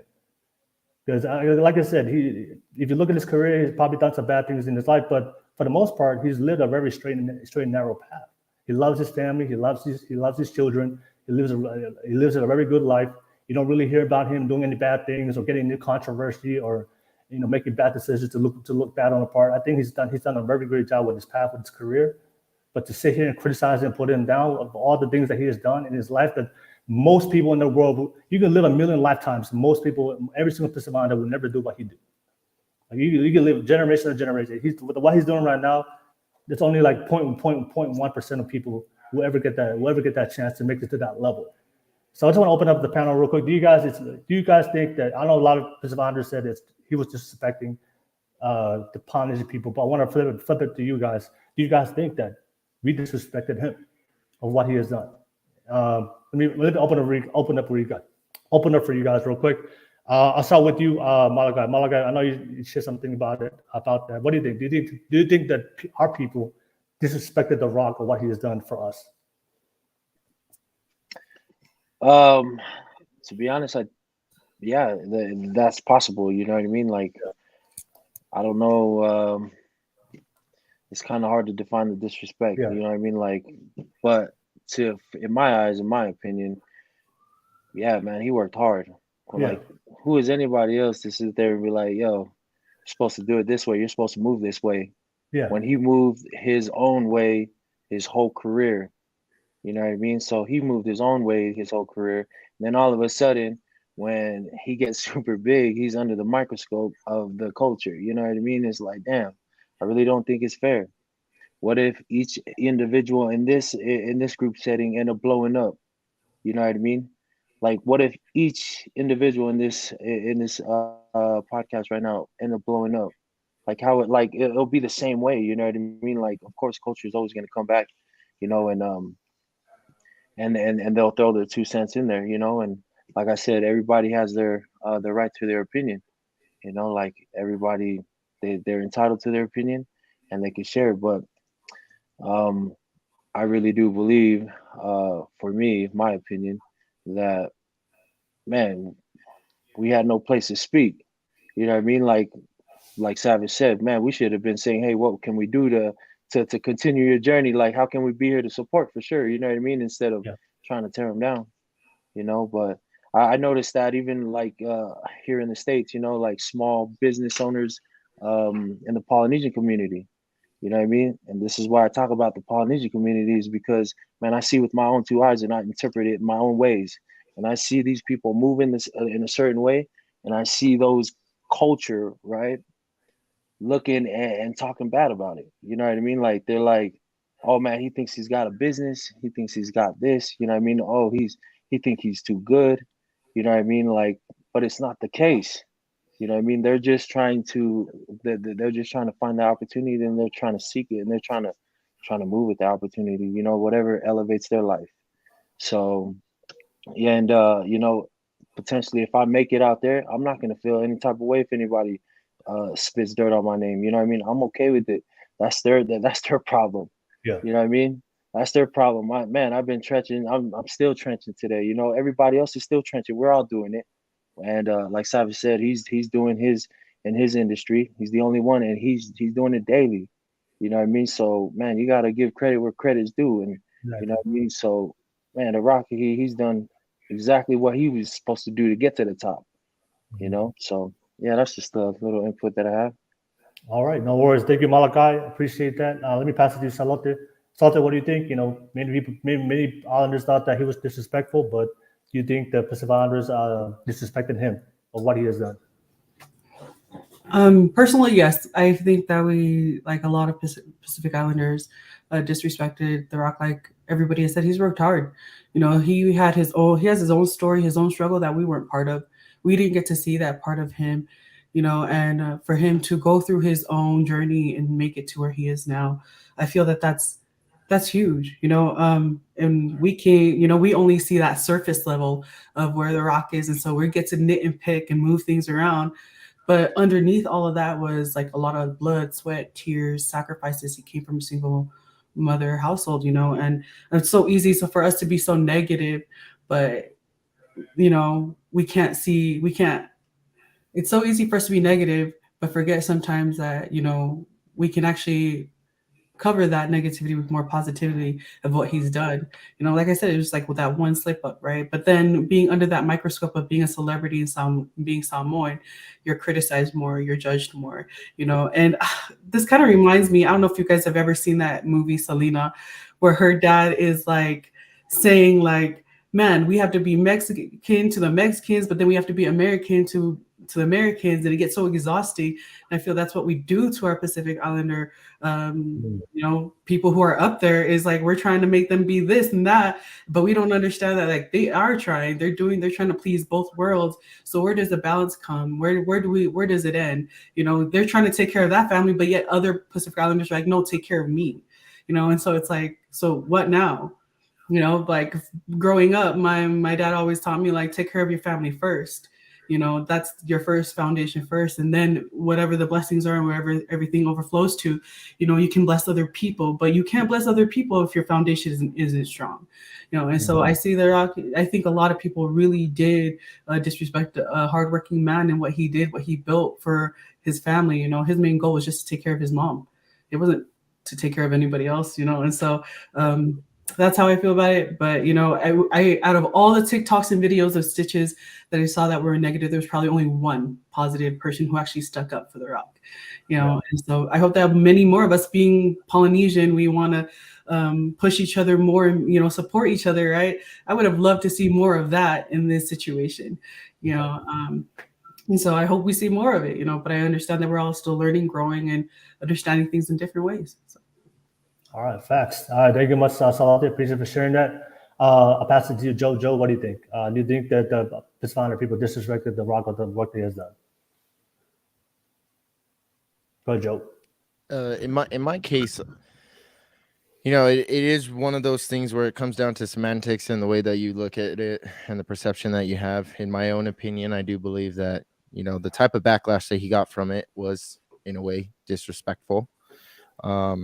And I mean, I'm on that entrepreneurial path myself. You know, I went from entrepreneur to solopreneur to entrepreneur. And I mean, I see it for myself all the time. Is that because I'm in the mainland, because I'm doing what I'm doing, because my position that is held is typically not a PI, you know, it ends up becoming, you know, hard, especially as a native Hawaiian kid, because then it's like, you know, I was raised Canucks, and then it's like moving here to the mainland. The first backlash that I get is, "Oh, you're Haole. You're a mainlander now. You know, you left," and it really sucks because it's like, okay, well, how many of you guys are doing what I'm doing? And it's like every time where I try to have that conversation, like, look, we can build generational wealth if we do this, if we do that, you know. And then everybody just looks at me like, oh, that's the white man's job. That's what white people do. That's what the Haole people do. That's not what we do. And it's like, well, yeah, no shit, Sherlock, because they're winning. like that's the best way to put it, is they're winning. So why don't we try to play their game? Why don't we try to be better at their game? Why don't we use their game to uplift the rest of our people? And it comes back to what I said before, you know, a lot of our people end up wanting a handout. They don't want the opportunity. I mean, for the churchgoers out there, you know, asking ye shall receive, knocking and it shall be opened unto you. right? So if you ask me, you still got to fucking knock for me to give it to you. If you're not going to put in the effort to knock, I'm not going to fucking give it to you. It's the same concept. So that's all I really have to say. I do look at it as disrespectful, only because it's the same backlash that I got too as well. All right, no worries. Thank you, Joe. And Balafesta, I like the comment you just shared because I feel disrespected right now. All right, I feel disrespected, y'all.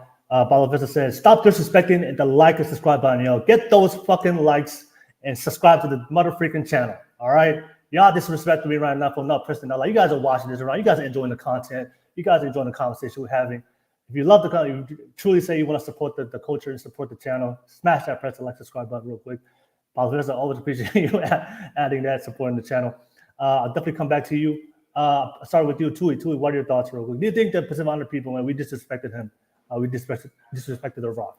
Go ahead, Tui. Yeah, I think we're constantly disrespecting people who are Polynesian in positions of power or wealth, you know, and it is because of a mindset of why don't they do something for their community.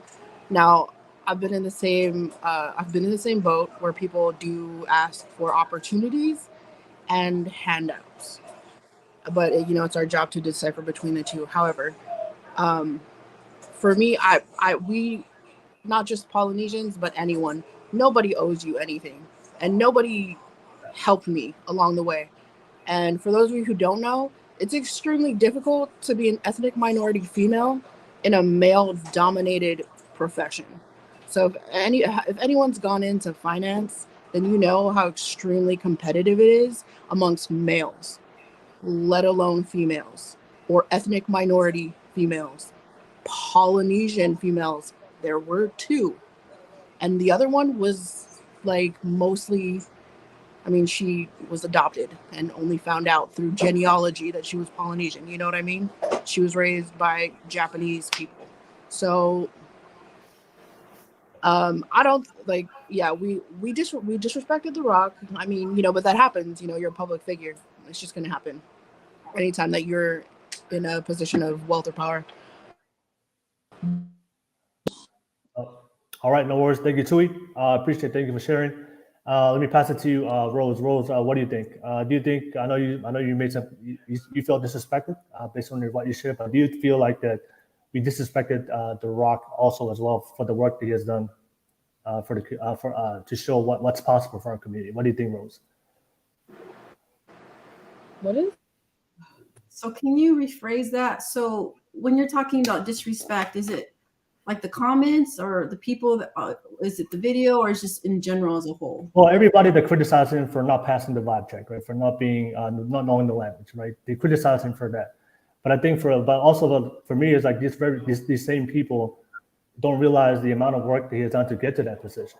And I think that's kind of disingenuous for me to like. It took a lot for him to get to that point, to even to be on a platform for you to criticize it. You know, he's in Hollywood. He's playing a major role. So for me, it's like this man he's done something that most people would never do in their life, whether you're Pacific Islander or non-Pacific Islander, but he made it. And I think that says a lot. But to get to the highest point of his life, and then we're trying to bring him down instead of trying to add on to it. We all know he doesn't speak the language. It is what it is. But yeah, I think a lot of people don't realize the work and the amount of work he has done. And I think for a lot of people, they don't respect that. They don't understand that. What do you think about? But what's your point? What's your thoughts about that? So respect is earned, not given. If anyone disrespects him, it's probably because they just feel that he hasn't earned it, and therefore they can disrespect him because they never had his respect to begin with. The respect, it's more of a personal thing. It has to be one-on-one. It can't really. I mean, it's hard to say because the overall situation is kind of a little bit too vague, but in a sense, yeah, like, okay, so I'll just talk about my life and how, and just, so going back, my whole life I've been abused, slandered, ridiculed, hated on, any and everything you can call, you can do. That's been done to me and my family by my own people. So I understand both sides. Yet, I do know one thing about Polynesians, especially Samoans, is that we're very forgiving people, extremely forgiving. Polynesians are forgiving. Samoans so forgiving that you can forgive each other of a death just by showing humility with a lot of mats, tapa, sapo. So that is our culture. We're forgiving. So because we're so forgiving, we slander a lot. We abuse a lot. We say a lot of shit. We joke a lot. We tend to throw out a lot of jabs because he's not gonna. It's nothing. You're just gonna just brush it off your shoulder. So I guess that's kind of how we're brought up, just that tough love. And so that's just kind of how I see it when I look at how people are supposedly disrespecting. Like I said, disrespect, respect. You can't really say one or the other because you really have to know the person. And yes, I give him a lot of credit, and we all, as a whole, give him a lot of credit. He's worked so hard to be where he's at, and he deserves all of the recognition. But he does not recognize his ancestors. Let's keep it real. He does not. I mean, look at Fast and the Furious. Come on. That was an embarrassment to our people, an embarrassment. And yet a lot of people thought, oh, yeah, he used our culture to make it. I mean, there's so much spiritual meaning to our dances and they used it in that movie to I mean, for lack of better words, for entertainment. We are not for entertainment. We are very, very spiritual people. We need to get back to our roots. And that's all I got to say. All right, no worries. Thank you so much, Rose. Thank you for sharing. Pass it to Savage. What's your thoughts? Do you think that our people disrespected him? Well, I'm a devout fan of The Rock. I grew up watching him. I idolized him. I everything about me, if it doesn't come off of him, then I'd be lying to you. It's because of The Rock. I'm so bold to say what I say. Every time I talk, I always imagine myself on the mic like if he smell what The Rock. Like I try to embody that because that was representation for me. Before him, we had Vili Folau. This dude slept with the teacher. That's all we were known for. If anybody remembers Vili Folau, that was our guy. Right after him was Dwayne Johnson. So, like, if The Rock doesn't make it, keep in mind, uniquely, he's the only one. If he doesn't make it, we get knocked back 100 more years. 100 more years. Because if he doesn't make it successful, right? If he doesn't make it, we're going to all fall back down the mountain into the valley, and then we got to climb back up again. So I understand the scope, but trust me when I tell you, ain't none of us working as hard as he is. So if you ask me personally, as a fan of the man, yes, we all disrespected him because we never looked into his character of where he came from rather than where he is now, right? The lineage he represents. He comes from the hugest family, the Samoan dynasty, right? There was Haku, the wild Samoans. Rikishi now with his sons. But none of that matters to anybody because no one's paying attention. Even Roman Reigns now, he's coining us Tongans for the word Usi. He said that live on television. And we're being represented. In case, it's fucked up, but that's what it is. But I want to highlight someone who's being disrespected. And that's Will Nkuzi. You know what I'm saying? I wouldn't be here if I didn't see value in. If Will couldn't get me popping, why the fuck am I here? I'm gonna say that as real as I can, as the realest as I can be, right? Will is so disrespectful because he knows it works. Because he tried respectful and nobody cared, right? My stock value went up the minute I went viral on Will's podcast. And it doesn't matter what anybody says. All they care about is how they felt, right? They saw a clip of a guy with paint on his face looking fucked up, talking about how stupid Tongans were. And Will saw the value in that. Oh, this is going to trigger them. Oh, I know it. I'm going to put this up. And because of how smart he was to do that, That built value in me because check this out. Most of my following is black, white, indigenous, and other, right? But the only people I piss off are Tongans. And that says a lot to me. Says a lot to me. You know what I'm saying? If I didn't find value in Will, I wouldn't be here right now. It's the formula that Will's formulating right now is successful because the guy's still going. He hasn't been canceled. Trust me, many have tried and everyone has failed. He's been called out for misogyny. He's been called out for being discriminative. He's been called out for being a gay basher. And the crazy thing is, none of them watches his show. No one. No one watches this show. So when you talk shit about the man, you keep him in business because once again, that is the currency, controversy. And Will's so damn good at it that is why when people talk about Will in front of me, I make sure to listen. So I hear what people are saying because it lets me know, damn, Will's growing and people don't even know it. He's successful because he's found his way. I don't know anybody else as controversial as Will. Trust me, like Paulo Festa, my boy right here, like even right now, he's the nicest guy. Both of these guys are nice, very nice young men. They're very intuitive, intellectual, and they have their mind set on a goal. And they're both successful in their own respectful ways. Even Joe, right? A lot of us here. But the problem that sucks is the points where people don't like these guys is the total opposite of what they represent. And that says a lot to me that if people are worried about The Rock, that's cool. That's a larger scale. I'm more worried about this because as I've said before, I've paid my rent because of TikTok, right?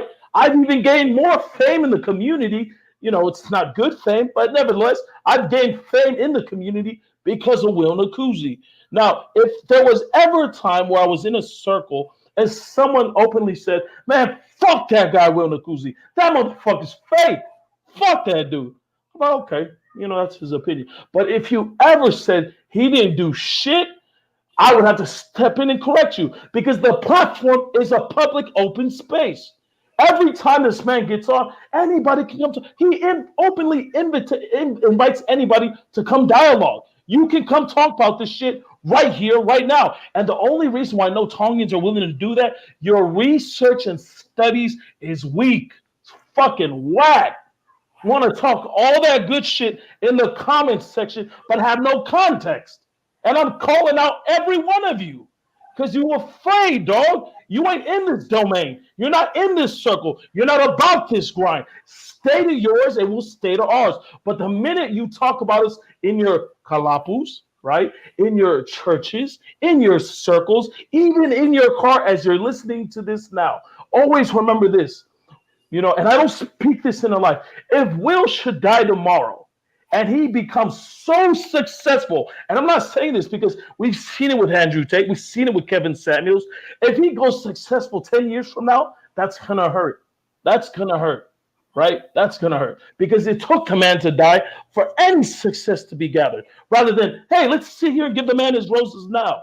He never said one negative thing about any of our community or anything. He presented dialogue and challenged people to come on and talk. And if you didn't have the level of intellect to engage, suck my dick.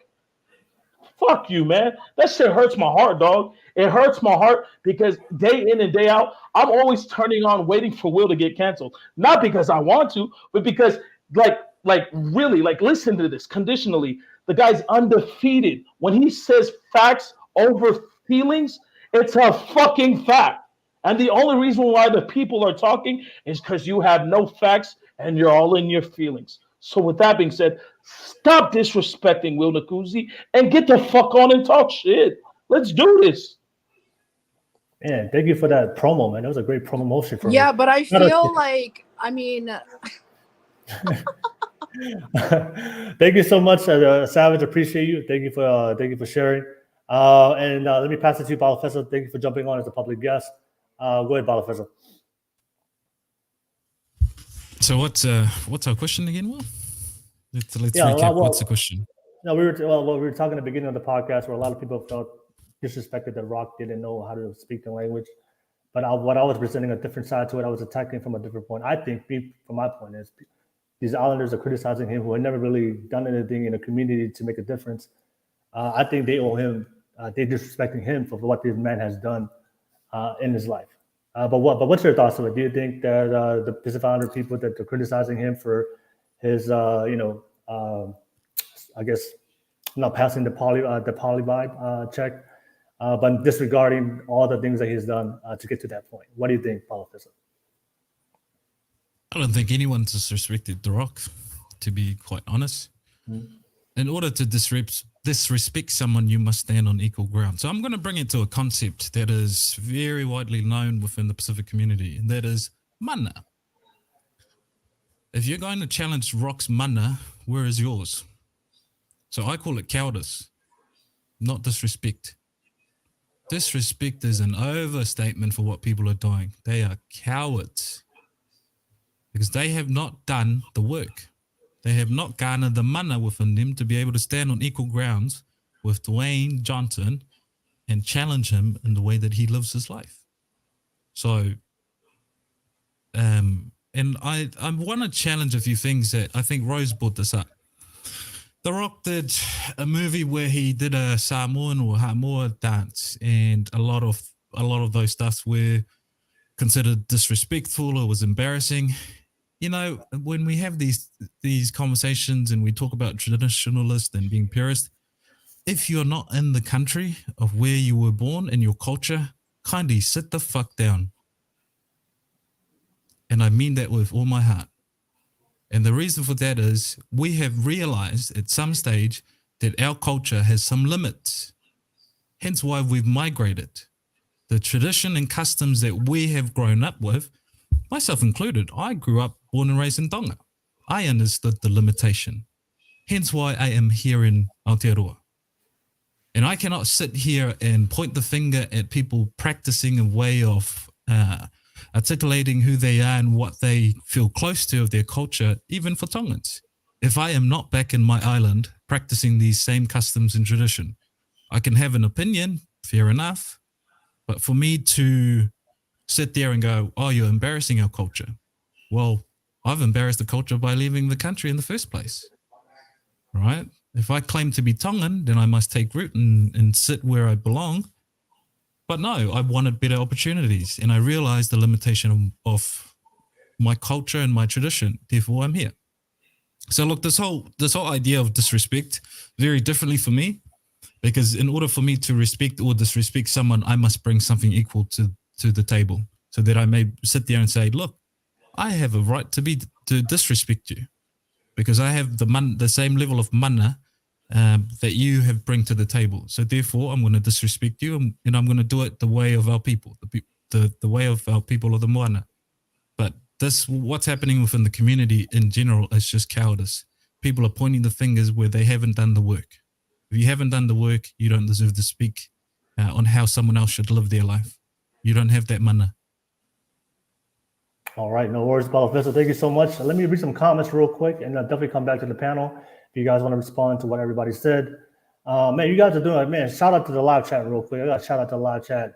All right, you guys are going off tonight. You guys are going off tonight. Shout out to you guys, man. Where do I start?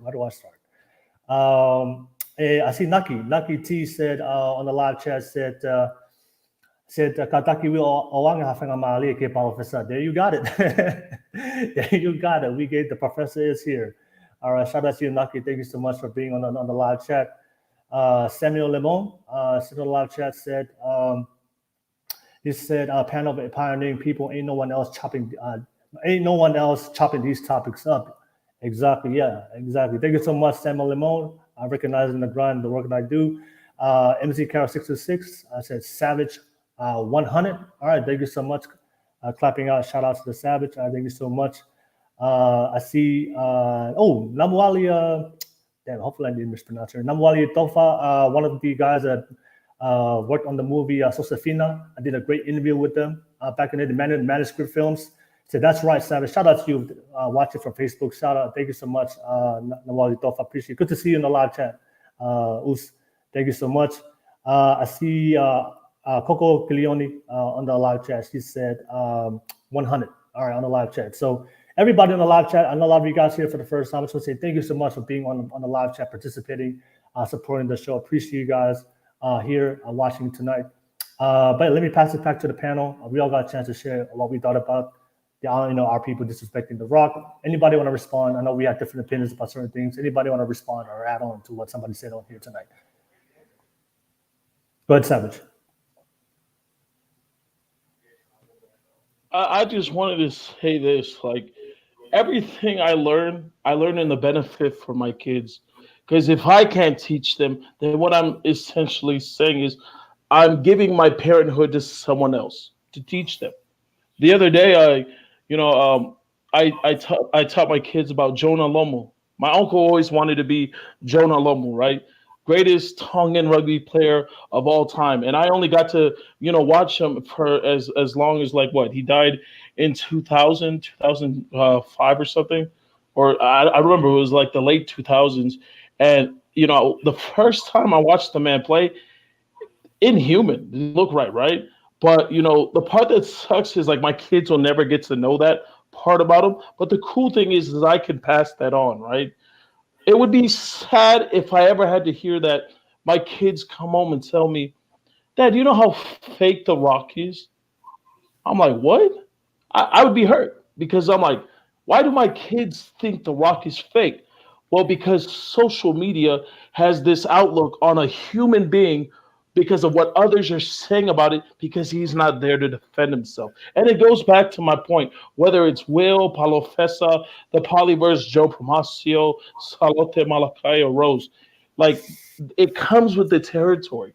The negativity is there to balance it out, because if they're not talking, you're not effective, right? And that works in any industry. You don't have the Vita Vea without the Halote Ngata or the Jesse Sapolu. You don't have any of these other people in the industry. Like even right now, Dinah Jane is so dope. But we don't have Dinah Jane if we don't have One Foundation or the Jets or anyone else, right?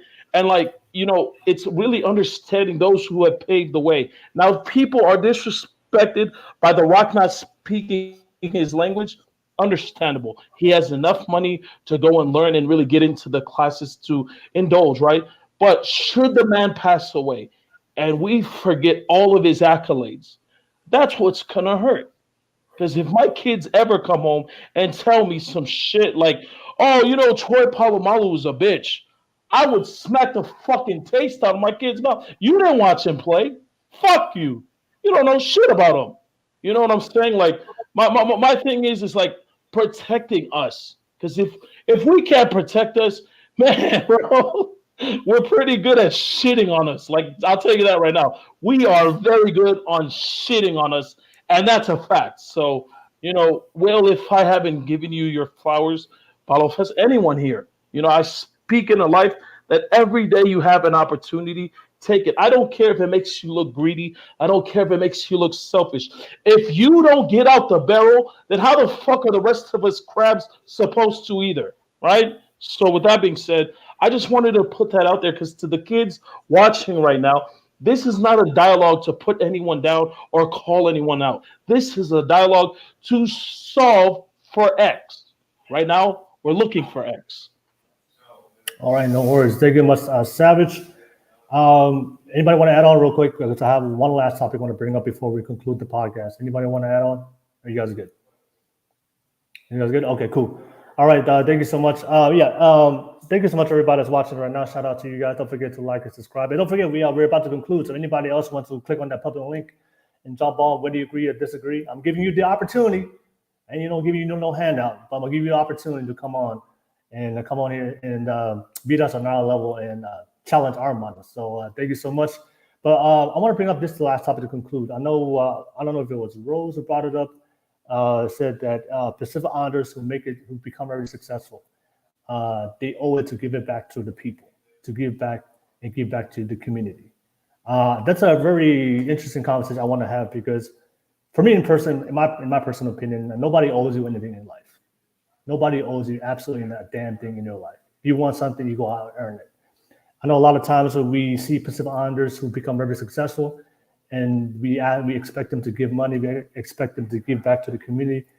But the one thing I do see in our Pacific Islanders, I think Malachi brought it up, a lot of times Pacific Islanders who do step out their comfort zone to move different, to make different decisions, to kind of go against the grain of the culture to be successful, they're the ones getting criticized in the beginning. So we criticize them in the beginning journeys of their life. We don't support them in their journey when they become successful. All of a sudden, they become successful. Now you want them to give back to you. Now you think they owe you something. Where where were you when they were struggling? What was the support? So, and like Savage said, nobody's most of my haters, most of the criticism I get from my own people. But at the end of the day, like I said, I don't take that out. I understand this is part of the business, part of the territory I've gone, and this is what I want to do. And I don't expect anybody to come on here and support me at all. If anybody does support me, I'll earn it from them. I'll earn my respect and anybody's support and want to be part of my podcast. So I'll let my efforts and decisions I make. But there's always this conversation. Should we expect Pacific Islanders to give back? How can we expect these honors who become very successful to give back when we don't support them at all in the beginning journeys of their life? But once they make it to the top, now you want them to give you a handout. For me, it doesn't make sense. The only reason why I would give back to my community, even though most of the people who hate and criticize my channel is my own people, the only reason why I would give back because I grew up in Tonga. So part of my life, I grew up in Tonga. So that's the only reason why I would give back to my community and go back to the islands to help out. Just because I lived there, I grew up there, so it is part of my identity. It is part of who I am as a man. So that's not something that I can never forget. But if I didn't grow up in Tonga, I probably wouldn't give back to community if I make it. I'm gonna accomplish my goals and dreams. I'm gonna live my life. But let me pass it to you guys. Do you guys think that if Pacific Islanders make it to the top, if they become very successful, do they owe it to give back to the community, and they always give back to where they come from? Let me bring it to you guys. I'll bring it to you, Salote. Salote, what do you think? Do you think that successful Pacific Islanders, do they owe it to give back to the community? And what's your thoughts on that, Salote? My thoughts on that is no. They don't need to do anything for me. They don't need to do anything for, if they decide on their own to come be part of a community, volunteer, do certain things like that, help other youth and the younger generation come up, and kind of give them advice and kind of mentor and coach those. I think that's amazing. That's on them. But as far as anything else, owing and trying to do anything else, it's a no. But I know being Polynesian, there's this love that we have to always give and do certain things, and I think that's beautiful. I think that's one of the greatest seasoning being Polynesian is we have that love. I feel that other cultures don't have that. When hard times come, we kind of help each other out, but that's on our own. We shouldn't force that on anybody. That's our own love and our own ofa. Princess below level from Tonga, there's a video that went viral where she said that the things that work in the islands don't work here in the United States. There's things that you should bring from the islands to keep, but there are some things that you shouldn't, because it just doesn't work here being in the United States. But he's the culture and certain things, but you have to figure that out on your own. But he said, don't ever have your family suffer just for the sake of somebody else's. You take care of your family first, because we're here in America, whereas in the islands, it would be totally different. But as far as anything with having them coming back and trying to do something for me, I think them being the greatest role model, being the greatest example of another Pacific Islander making it out there is good enough for me, because I have 3 boys and they can look up to The Rock and all these other great people as well making it, and saying hey, he's a minority, he's brown, he's Polynesian, Black, I can do it too. All right, no worries. Thank you so much, Salote. Salote, appreciate that. Let me pass it to Malakai. Malakai, what do you think? Do you think when Pacific Islanders become successful, do they owe it to give back to their community? What do you think? I don't think they owe it to. Yeah, I really don't think they owe it to nobody. Just like everybody says, man, everybody's got to put in their own work. If I was to give back to the community, it won't be to someone that's still capable to do exactly the same thing I'm doing on a daily basis. You know what I mean? So there's a difference between the handout and giving the opportunity, right? And but for me to give back to a community, to the community, it's the younger generation. You know what I mean? Those are the future. Those are the future of the culture, right? So why not give the opportunity to them instead of the first cousin or the second cousin that's still capable to do exactly what you do? You know what I mean? pick up the phone and start social media and gain followers and things like that. They could do exactly the same. You know what I mean? But yeah, they don't owe it to nobody.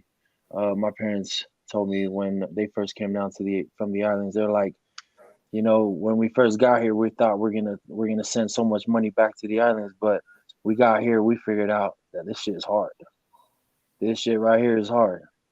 And they had to soak it up and tell their family, man, I can't send you something today because I might lose my rent. I'm still trying to work and trying to survive out here.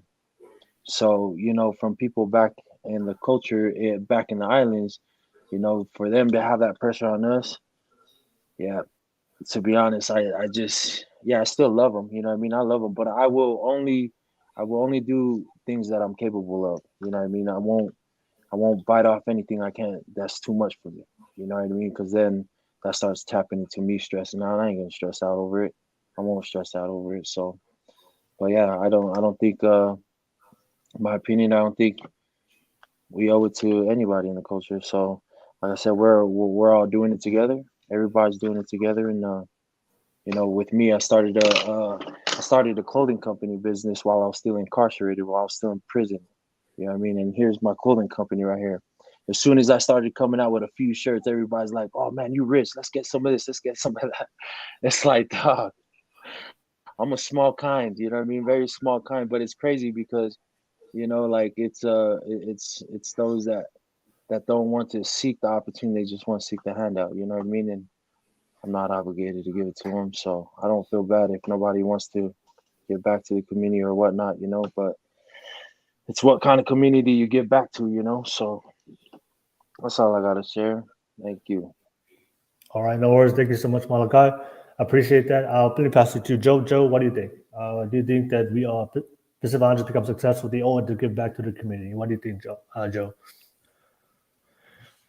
In my case, I kind of correlate with the same ideology that you have, Will. You know, I was raised in Hawaii, so I have that subtle urge to give back to Hawaii in a way. My people were one of the many that were colonized, and there was a lot of unfortunate things that have happened to the state of Hawaii. But yeah, I mean, it really does all come back to what I said before. You know, too many people want a handout, not enough people want the opportunity. And the tech that I'm currently working on is supposed to give people opportunity. So if you want a handout, you're barking up the wrong tree. You can go ask somebody else for a handout, because I'm all about opportunity and execution. That's what I'm all about. That's how I got to where I'm at. If you can't put up, shut the fuck up and sit the fuck down. That's all I can say. All right, no worries. All right, Joe, thank you so much. Let me pass it to you. What do you think, Rose? Do you think the Pacific Islanders who become very successful, do you think they owe it to give it back to their community? What do you think, Rose? I think that nobody owes anything to anybody, but it should be an honor to give back. Shouldn't be an obligation. Everything we owe obviously tribute to our ancestors. And how do you do that? Like helping your people. So Jews are successful and own everything because they help each other out and they don't leave anyone down. If we all did that, brought each other up and support each other, and we can also raise each other's frequency and become successful all together. I don't believe in handouts. And none of us, we all know this. Like none of us believes in handouts. We got to work hard for what we want. We all know this. The ones that want handouts are the ones that are not going to make anything of themselves anyways. But the majority of us are not that way. We are pretty hard working damn people. And we just need to come together as a community and bring each other up and consider it an honor. You look at our elders, they all give back because it's an honor to give back. I'm in a group with Polynesian elders here in Vegas, women, successful entrepreneur women, all elders. And guess what they're doing with their free time? They're giving back because it gives them so much honor. It makes them happy. It's such a privilege to give back. This is what old people do. They figure out ways how they can fundraise so they can create scholarships, so they can give back, because that's what we are all about. We are givers. And when we understand this, we can all bring each other up out of the chains and really create a community where we can be successful all together, because we are only as strong as the weakest person. Okay. All right, no worries. Thank you for sharing that, Rose. Let me pass it to Palofessa. Palofessa, what do you think? Do you think the pistol hunters become successful in their life? Do they owe to give it back to the community? Look, we've got to dissect culture, right? And I pose this question: is that when we migrated, going back to our ancestors, when they migrated into the Pacific Islanders, to the Pacific Islands, were they the culture that they are now? And the reason why I want to pose that question is I know a lot of our youth feel disenfranchised over in foreign lands, away from their homes.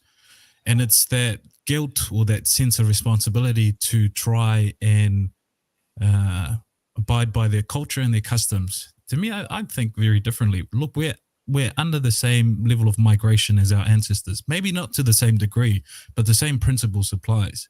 So if you have migrated away from your islands, it is up to you to bear responsibility to pay homage to the land that you are now in, but also build your own different ways of looking at life, whatever your custom and traditions are. You can merge your own from your ancestors in your home, but you cannot be a purist or a traditionalist. You have to figure out where it is that you fit, what your identity is. You will never be a full-blooded Tongan, but that's all right. You will never be a full-blooded Samoans, but that's okay. You don't have to be. Your life and the quality of your life is not going to change whether you align with one identity or not. Pay homage to your ancestors, yes. You know, they've done the journey far longer than we have, but you don't have to be. You owe what you've been given. That's my principle. If you have been given, you owe. So what have you been given? Have you been given opportunities by your own people? Then you owe. You owe them a place of responsibility where you give back. If you haven't been given, you don't owe. And I think our leaders within the communities who have sort of transpired over to outside the status quo has given a lot, in the sense that they are occupying spaces where we haven't seen any of our kinds. That is enough in the sense that one of us can stand up there and say, here's the flag, now make it to me. Where's your mana? Now get to me. Work your way over to me. This is a concept that we're all aware of, and I find it very interesting that some of us have itchy ears, not to the panel itself, but to our community. When we take something, we give back, in the sense of, if we look at our way of hunting, when we hunted the land, we always give back. The Māori, I'll go back to the Māori. When they hunted the water or the ocean, they always put their first harvest back. So who are you to claim something that you're owed if you haven't done the work? You owe what you've been given. And that's my take. All right, no worries. Thank you so much, Palofessa. With that concept, you owe what you've been given. If you've been given the opportunity to speak on the live chat and you haven't liked or subscribed, smash that damn like and subscribe button real quick. Appreciate you guys watching the live chat. Let me pass it to you, Tui. Tui, what do you think? Do you think Pacific Islanders have become successful? Do you think they owe it to give back to the community?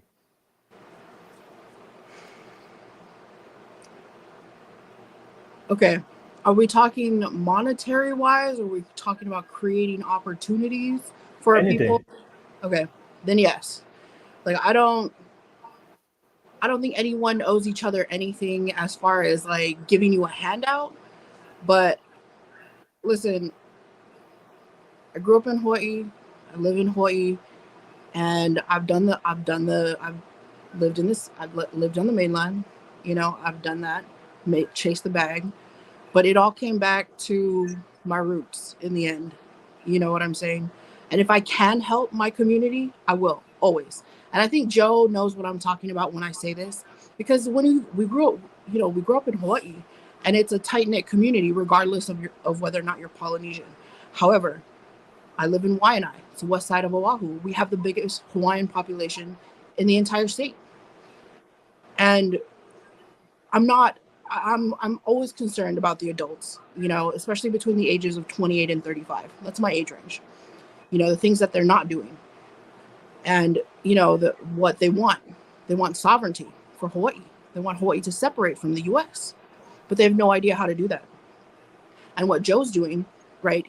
What he's doing is what those of us who understand what you need to do in order to be sovereign. We need our people to be in technology, you know, in technology fields. We need carpentry, we need agriculture, we need forms of trade, we need people to understand finance. Our people are not financially literate. And so what me and Sarah have been doing, what we're creating is we're creating opportunities for youth. Because honestly, here on the West Side, there's a huge health and food and education disparity that that has never been addressed ever, and it's only getting worse. Biggest Hawaiian population. You know what I'm saying? On the West Side, here in Waianae, and no one's doing anything. Nobody gives a shit. So if you live in Hawaii, yes, you have a fucking obligation to do something for your community. Why? Because in 100 fucking years, there won't be a fucking Hawaiian drop of blood left. If we don't do something, we need to be educating our youth now. You know what I'm saying? So yeah, I don't believe that I like in pushing my agenda or other Polynesians, you know, to give people handouts or create opportunities. You do whatever the fuck you want to do. But if you live here in Hawaii and you come across me, you ask anyone here on the West Side, they know who the fuck I am. They know what we do for the community. You know, all the kids, they fucking know us. You know, and what are we like? The question I always present with people is, you know, fuck your money. What are you doing culturally for our people? You know, we need to like. I want to pass down more than just monetary solutions to my child, to my children, to the youth that are gonna be here after us, because I give a shit. You know what I mean? So yeah. I'm all about paying respect to our ancestors. You grew up in Hawaii, you fucking know. You know what I'm saying? You know. But, you know, I'm more concerned with what's not going to be here for our people after we leave this world. I'm worried that our culture will be lost. I'm worried about Tongans, Samoans, Tahitians. I'm worried about Maoris. I'm worried about us being eradicated as a people culturally. So it's more than just paying respect to your ancestors. It's more than fucking speaking a language. I want more people to be interested in researching their own culture, in coming to the South Pacific and visiting these islands and staying more in just a fucking resort. Like, people come to Hawaii. Polynesians come to Hawaii in the droves for vacation, and they stay in fucking Waikiki, or they stay in Waikoloa, or they go to Kauai. And they stay at these expensive ass hotels. They don't bother to look at the smaller Polynesian owned inns, hotels, businesses. Like, that's where you gotta look. Like, you talk about support your people, but support them the right way. Do your research before you fucking come here. Do your research before you go to Samoa. Like, support your people. You know, that's all you gotta do. Even if you like, share, repost some shit, that shit is fucking free. Just support each other, you know? So we do owe each other that. You know what I'm saying? Okay, I'll get off my soapbox now. All right, no worries, Tui. Yeah, Tui, next time when I go to Hawaii, I'm definitely gonna stop by the smaller. I'm that guy. Hey, Tui. Be prepared for an education, Will. Tui, you live in Waianae. Yeah. Tui, you live in Waianae. Okay. Yeah. Ole hai makamaka, okay? Real quick. How many people can actually olelo? How many people can actually olelo? The percentage here in Waianae? Yeah. Yes. That's my point. This is my point. 17%, my brother, it kills me. 17%. And you know what? That's okay. That's a little bit outdated, because that I'm going off of information we received from the Comprehensive Center in 2020. All right. Thank you, Tui. Thank you, Joe. And last but not least, and we will conclude the podcast after this. Savage, what's your thoughts? Do you think the Pacific Islanders, when they become very successful, do they owe it to give back to the community? Go ahead, Savage. Well, because of what I believe in, I'm not going to generalize the answer. I don't care what other Polynesians want to do with giving back to them. That's them. For me personally, I must give back. I must, because it's connection. It's not so much for me. It's when I die, who can my grandkids rely on? Who can my great grandkids rely on? Oh, your grandpa. Oh, the one who had the pig farm back in Vava'u. Yeah, that's my family. That's why. That's why. It's not because of what I've done today or what I want back. It's because for the future generations that come, it's the connection of the ancestral lines. People talk about ancestors and don't know one damn thing about the ancestral knowledge. That's where I come in. That's why I'm so effective in what I do. I'm the only one who does what I do. I am the walking symbol of collapse to our culture. I am the symbol of new culture. Tongans fear me because of what I represent. I speak up against Christianity. I speak up against politics, industry, all of that because of what was forgotten in the past. I am the descendant of Sipa Kaitangata, the land shark of Halafuri, right? And then on my mom's side, I am the descendant of the real Felehuhuni, not the ghost stories you heard growing up, but the real Felehuhuni from the village of Fulalatea today in New Way, which was back then Feleahuni, right? But people don't know that because the history is survived through me. I have to pass that on. So my success doesn't come now, it comes after I'm gone. And that sucks. But hey, far better. There have been people who've done it far better than me. Malcolm X, Martin Luther King, Haunani K. Trask, Sitting Bull, Crazy Horse. So those people are important and prominent. Cesar Chavez, those guys are prominent because after they died, there was a manuscript, there was a dialogue, a catalog, a library to go back and reference to. I'm talking about history predating, pre-colonial, pre-biblical. I'm talking about that shit. That's where I rely on my studies. I'm probably, it sucks because they call my content woke. I don't like it, but that's what it's coined as. I'm niched out as a woke content creator. And if that's the case, I'm single-handedly the only Tongan, Polynesian, Pacific Islander who puts this kind of work in. And, whether I get a deal from Netflix to do a documentary, I don't give a damn. But the point is I want to be paid for my integrity, not because you want to buy me off and do it for your company. You want to invest in me so I can get the voice out, the message out, right? Tongan pastors don't want to see me when it comes to talking about this shit because I will single-handedly shut your shit down. Because with simple questions like, well, you believe in Jesus, and no offense to anybody on the panel, you believe in Jesus? Can you tell me where in Tonga Jesus is from? It's a simple question. But I mean, it's simple concepts that have bewildered our people that when they think they're paying homage to something that they have no recollection of, then there comes the research and studies. Nobody, our culture is not buried in the Bible. It is because of the Bible. We don't know where it starts, right? So, people don't, I'm single-handedly probably the most dangerous islander in the world because of what I represent. And what I represent is destroying your comfortability in what you believe in. Religion, politics, and industry is a hold over you.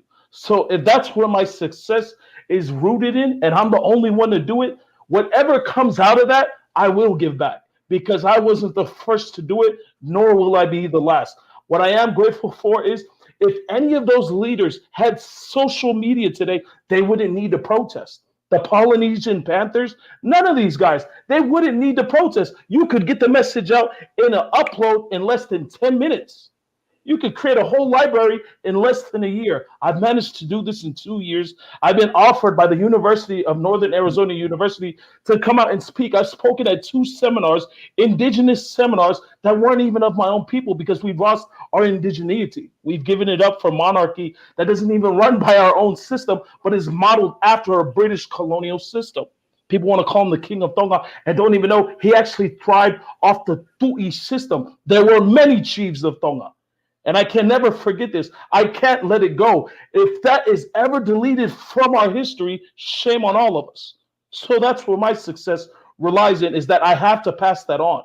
I have to. Before I leave this plane, that if my kids remember, share this with everyone who asks, then I have succeeded. If the money comes, that's a bonus. But yeah, personally, I have to give back because it's in honor of my grandparents, my great grandparents, my great great grandparents, that lineage stays alive. All right, no worries. Thank you so much, Savage. Thank you for sharing. I appreciate for sharing that real quick. But yeah, we have come to the conclusion of the podcast. Man, we had a great show. We had a great topic to discuss. Shout out to the panel real quick. Okay, my sound effects not working, but shout out to the panel. All right, and shout out to the live chat. You guys are going off tonight, man. I'm gonna give you guys a big shout out to the live chat. You guys are being on the live chat, participating and sharing what you guys think. You guys are on fire tonight. So let me just share some final thoughts real quick. Share some comments real quick. I see Samuel Lemon said on the live chat, said the legacy left of unknowing frontiers and adaptation is carried with us all. No worries. Thank you so much, Samuel. I see Coco Kilioni on the live chat. RP Nation on the live chat said, I'm worried about the tongue and language dying out, says Tui. You're on point. All right, no worries. Thank you so much for sharing that, RP Nation. And I see Neil West said on the live chat. I see you. Thank you so much for participating. I see Neil West said Tui. Wow. All right, no worries. Neil West, thank you so much for participating, being on the live chat. And I see Make It Out the Hill 777. The first time I seen you in the live chat. Thank you so much for being on here. But please like and subscribe. You said I'm always do me, fam. 100, and that's facts. All right, no worries. Shout out for being on the live chat for the first time. And don't forget to like and subscribe. Yeah, that's pretty much all the live chat. Everybody on here. Thank you so much for your support. And I see Haya. I think first time I seen you in the live chat for the first time. Said no one knows where the Bible started from. All right, Savage knows. Savage knows. Reach out to Savage or watch his content. All right. Nevertheless, appreciate you guys. Thank you so much for being on here. We had a great show for you guys planned out for tonight. And shout out to the panel. Thank you for all the discussions, but we have come to the conclusion of the podcast. Don't forget, we do have a Discord. We have a Discord group chat for the God Cloud podcast. So if you guys want to continue this conversation offline, I know you guys have many thoughts and ideas that you guys want, and things that you guys want to share with us, and we can go back and forth. I pinned it to the YouTube live chat, the Discord link. If you support the podcast, if you want to continue these conversations offline, click on that Discord link, and you'll be able to join us on a group chat after, and we can have this conversation continue offline if you guys want to participate with that. So if you support the content, click on that Discord live chat, and that's open to the panel as well. If you guys want to join on everybody on the panel, if you guys want to join our Discord and continue this offline, click on that Discord chat as well. Thank you so much. But nevertheless, we have come to the end. I want to give everybody what's your final thoughts, and of course, we shared a lot at the end. If you guys want to share any responses to what everybody said in your conclusion, and you can share what your final thoughts and takeaways from tonight's podcast. And of course, share definitely drop the links below. Also, share your social media information so people can find you. We have a lot of new people on here. A lot of people supported and agreed to a lot of things you guys said. So definitely drop your social so that way people can support you on your platforms as well. But nevertheless, let me pass it to our newest guest. So we do Salote. Salote, final thoughts, any takeaways or any response you want to finish off the podcast with, and how can people find you? Go ahead, Salote. Well, thank you so much, Will, so much for having me on here. I definitely enjoyed being with each and every single one of you guys, seeing your different perspectives. You guys definitely added a lot of flavor. I took a lot from each and every single one of you guys. And so I look forward to seeing more of you guys on the podcast. But as far as my take with everything, honestly, I think everything was said. I don't think we really need to reiterate anything else except for the fact that everybody, we're here to uplift each other, grow our mindset, continue to push each other in the right direction, build for our family, build for our communities, and also represent our culture in our own different ways. And so I appreciate each and every single one of you guys, especially the live chat. Y'all are crazy. But appreciate every comment that was made, the perspectives that come from each and every single one of you guys. That's what I really love as Polynesian people, is you can take it, not take it to heart. You either take it or leave it, and add it into the fuel that you got to go towards the work that you're going towards. So, that's about it. Love you guys. No worries. Thank you, Salote. And Neil West on the live chat said, Malo Salote. All right. Thank you so much. All right. I'll pass it to you. Thank you so much. I'll pass it to Malachi. I know it's your first time being on the podcast. Thank you so much. What's your final takeaway from tonight's conversation? Anything you want to add on to finish off the podcast? And how can people find you, Malachi? So my takeaway from this is, man, there was so much to take away from this. everybody share their opinions, and man, I really do appreciate the different opinions that everybody has. You know, that's what makes each individual grow, right? We have our different opinions. We can take it or either leave it. But just, you know, for me, the real culture is love, and with love comes with forgiveness, and forgiveness comes with happiness. Let's not forget. You know what I mean? That's instilled with the culture. Beginning of everything was from love. So that's my opinion as well. But yeah, you guys can find me on Tribalfit Strong on Instagram. I'm just new to all this.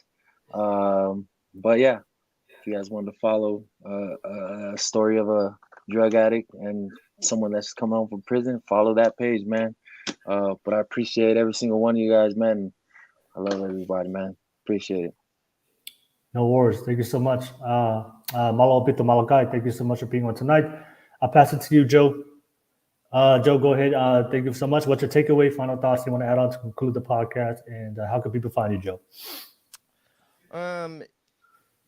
You can find me anywhere on Instagram, TikTok, YouTube, Facebook, Joe Promocio.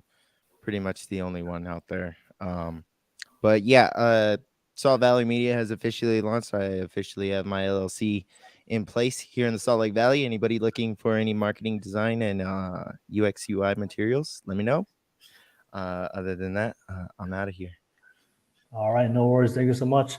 And also everybody out there, Joe did make my intro video for my show, so you can see the quality of his content and his work. He's a beast, man. He's a fucking beast. All right, so definitely I'll drop the link for Joe, and if anything you want to, anybody on social media content, definitely reach out to him. All right, thank you so much, Joe. I'll pass it to you, Rose. Rose, final thoughts. Anything you want to add on to conclude the podcast, and how can people find you? Yeah, I just want to say I agree with you, Palofesa. You owe what you've been given, but it's not, again, it's an honor. It's an honor. And then also you too, when you were talking about if we don't, and this is not monetarily, we don't have to give back monetarily. We got to give back we can give back in so many other ways, like you were saying, Tui. And so I agree with that wholeheartedly. Just a few examples of people I know that are giving back. My cousin, Norma Jean, and her husband, Simisi Devai, Samoan Tongan couple, they're killing it in Utah, teaching Polynesians how to be financially literate and helping people and doing it. They're doing it. Two of my cousins that are just killing it. And that's how they're giving back. Not because they owe anything. It's because it's an honor for them to be able to show our people how to come up out of poverty and really step up your financial game, become successful. Another one, my sis Doris Tulafau, she's the founder of Brown Girl Woke and the biggest nonprofit in Samoa. On her own, she's doing so much to help families out there. So this is what I'm talking about. We don't need to be the rock to help our people. We just gotta be who we are. And who are we? We're givers. We're givers. That's what we do. We give. It's the mana, it's the energy, it's the exchange. Remember, when you give, it comes right back to you. It comes right back. It's what mana is. That's all. Oh, and then you can find me. I have Instagram at Hungry Someones. There you go. Love you all. Thank you, Will. And thank you all for being here and letting me come on as a guest. I appreciate you all. And no worries. I'll see you pop it up on Discord with y'all. Yeah, Rose, always a pleasure to have you on, Rose, and thank you so much. And don't forget, guys, Rose does have her own podcast. I'll definitely drop the link below. I'll definitely support her in her podcast as well. Let me pass it to you, Tui. Final thoughts, take away from tonight's discussion. How can people find you? Don't find me. Don't bother. I wish we didn't take so long talking about The Rock. But I do just want to say this. You're never too old to learn your language, your culture, or about the South Pacific. And even if you do know your own language, listen, you are a resource for other people who are otherwise ignorant to their own culture. So if somebody asks you for help, please give them that. Don't deny them. Direct those people to other resources if they need it. Help out our people, help our culture. On that note, I really have to go because I just realized what time it was. We have a lot of editing. Thank you for having me, Will. I appreciate you guys. Also, I'm gonna look all of you guys up and follow you guys. I will try and hop on that Discord discussion if you guys are on there. Love you. Gotta roll out. Ofa Tui. Thank you so much. All right, thank you so much, Tui. Pass it to you, Balafesa. Final takeaways and final thoughts on the podcast, and how can people find you, Balafesa? Don't find me. There's a Discord. I hang out in there because vast majority of the things I'm involved with has to do with real life. So if you want to find me, there's a Discord link somewhere in the ether, probably in the chat. Find me there, have a conversation with me. There are some voice channels in there that we can have these discussions with. But my takeaway is, look, as people of the Moana, we are finding new ways of migrating and exploring the world again. And unfortunately, the sacrifice that we have made along with that endeavor is that we will forget some of our culture. That is the sacrifice we have to make in order to conquer the new world again. And oftentimes, a lot of people feel this guilt that they are not paying homage to their culture and their customs and their tradition.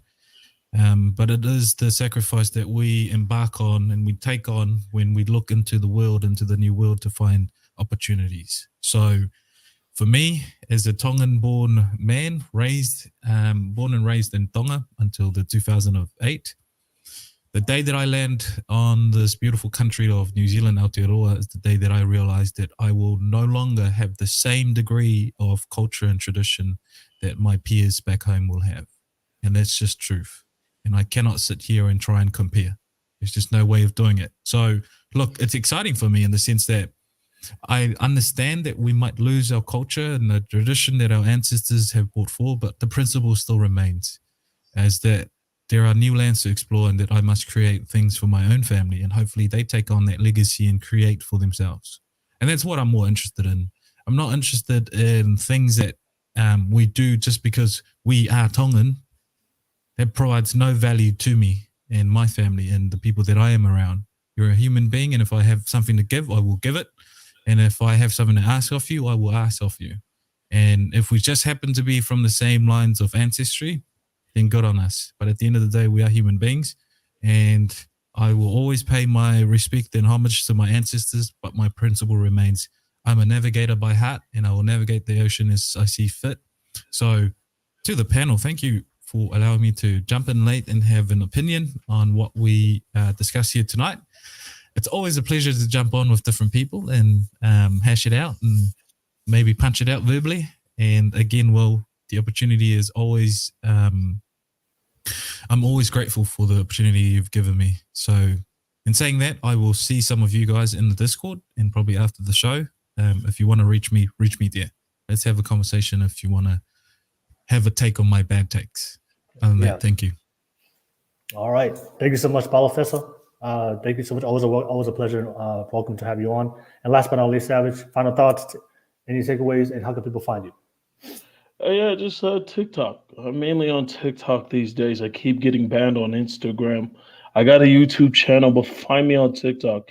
And I just want to talk to the youth, the kids, because this is who it matters to, right? I'm a descendant of the original Tu'itonga Ahoetu, the son of Tangaloa, and why that's important is that that's who I recognize. And the reason why I tell you that is I'm not Will Mariner. I'm not Casey Wilhelm. The Europeans, the Eurocentric ideology of our people were written by them. This is a perspective by us, for us. So if you have to go outside of us to learn about us, that's not us, right? So the information that your grandparents have is so valid and key and important why you should talk to your grandparents. It doesn't matter about the language barrier. Sit there and absorb it spiritually, because the day it comes when you have those dreams and grandma and grandpa comes back to talk to you, that's what langi is. Pulotu, all those ideologies, those original ideas, they weren't just make-believe mythology. It was a primitive and ancient understanding of the time then, right? We now have the ability and technology to refine the constructs. And if you know that, that's what I'm trying to tell you. So I have no problem with Christianity or anybody else. If anybody took offense to that, by all means, please forgive me. Because my grandma was a devout Christian, and I'll never forget that. If she believed in Jesus, I hope and pray she's with Jesus. Not the Jesus they talk about, the Jesus she believed in. So with that being said, if that gravitates, if that speaks to you, please, by all means, tap in with my library. I'm on TikTok. I speak about it all the time. All the stories, I'm talking about it all the time. And it's coming from me, nobody else. You don't need to worry about what they say about us, their history about us. This is us. So with that being said, to all the kids watching now, 50 years from now, 100 years, or even 1,000 years, hello. My name is Heneli Aleki Sanita Tevisi Lealiki, aka Savage Island. I am a great Tongan descendant of the original people of Tonga, the indigenous people, not the people that they tell you about in books, but the people who are still here today. We may be closer on the spectrum to extinction because we are less than 1% of the population, but we're here. So with that being said, Siotofa, Ofalahiatu, Kimotolu, and everybody else, wherever you are in the world, if we found a solution, it's because we were able to talk about it. I love The Rock. I love everyone. And if we can progress, let's do that. All right, no worries. Savage, always a pleasure having you on. Poco, shout out to the main panel. Thank you so much for your time. We had a great conversation. Man, this conversation was fire. We had a great discussion tonight. Shout out to you guys for sharing your perspective. Shout out to the live chat. You guys were on fire tonight. Let me know what you guys think. What do you guys agree or disagree? I appreciate you guys. We do this every single Wednesday. Don't forget to like and subscribe to get notified. We do this every single Wednesday. We always have a hot topic to debate. Don't forget the Fridays for all the fellas out there and the women. We have Masculine on Fridays. We're talking about male improvement, purpose, and masculinity. And don't forget, for all the single people out there struggling in the relationships, we got a modern dating sex relationship podcast on Saturdays. And if you want to see some beautiful ladies, that's probably a good podcast for you guys. So nevertheless, shout out to you guys. Thank you so much. Appreciate you guys always being on the live chat and always supporting the channel. You guys really don't know what to do. Like and subscribe. But everybody, panel, everybody on the live chat, you guys have a great night. All right. And The Rock, you're watching this right now, man. I had your back tonight, man. We had your back, bro. If you smell. What's the shit? All right, nevertheless. Peace, y'all. I love you guys, man.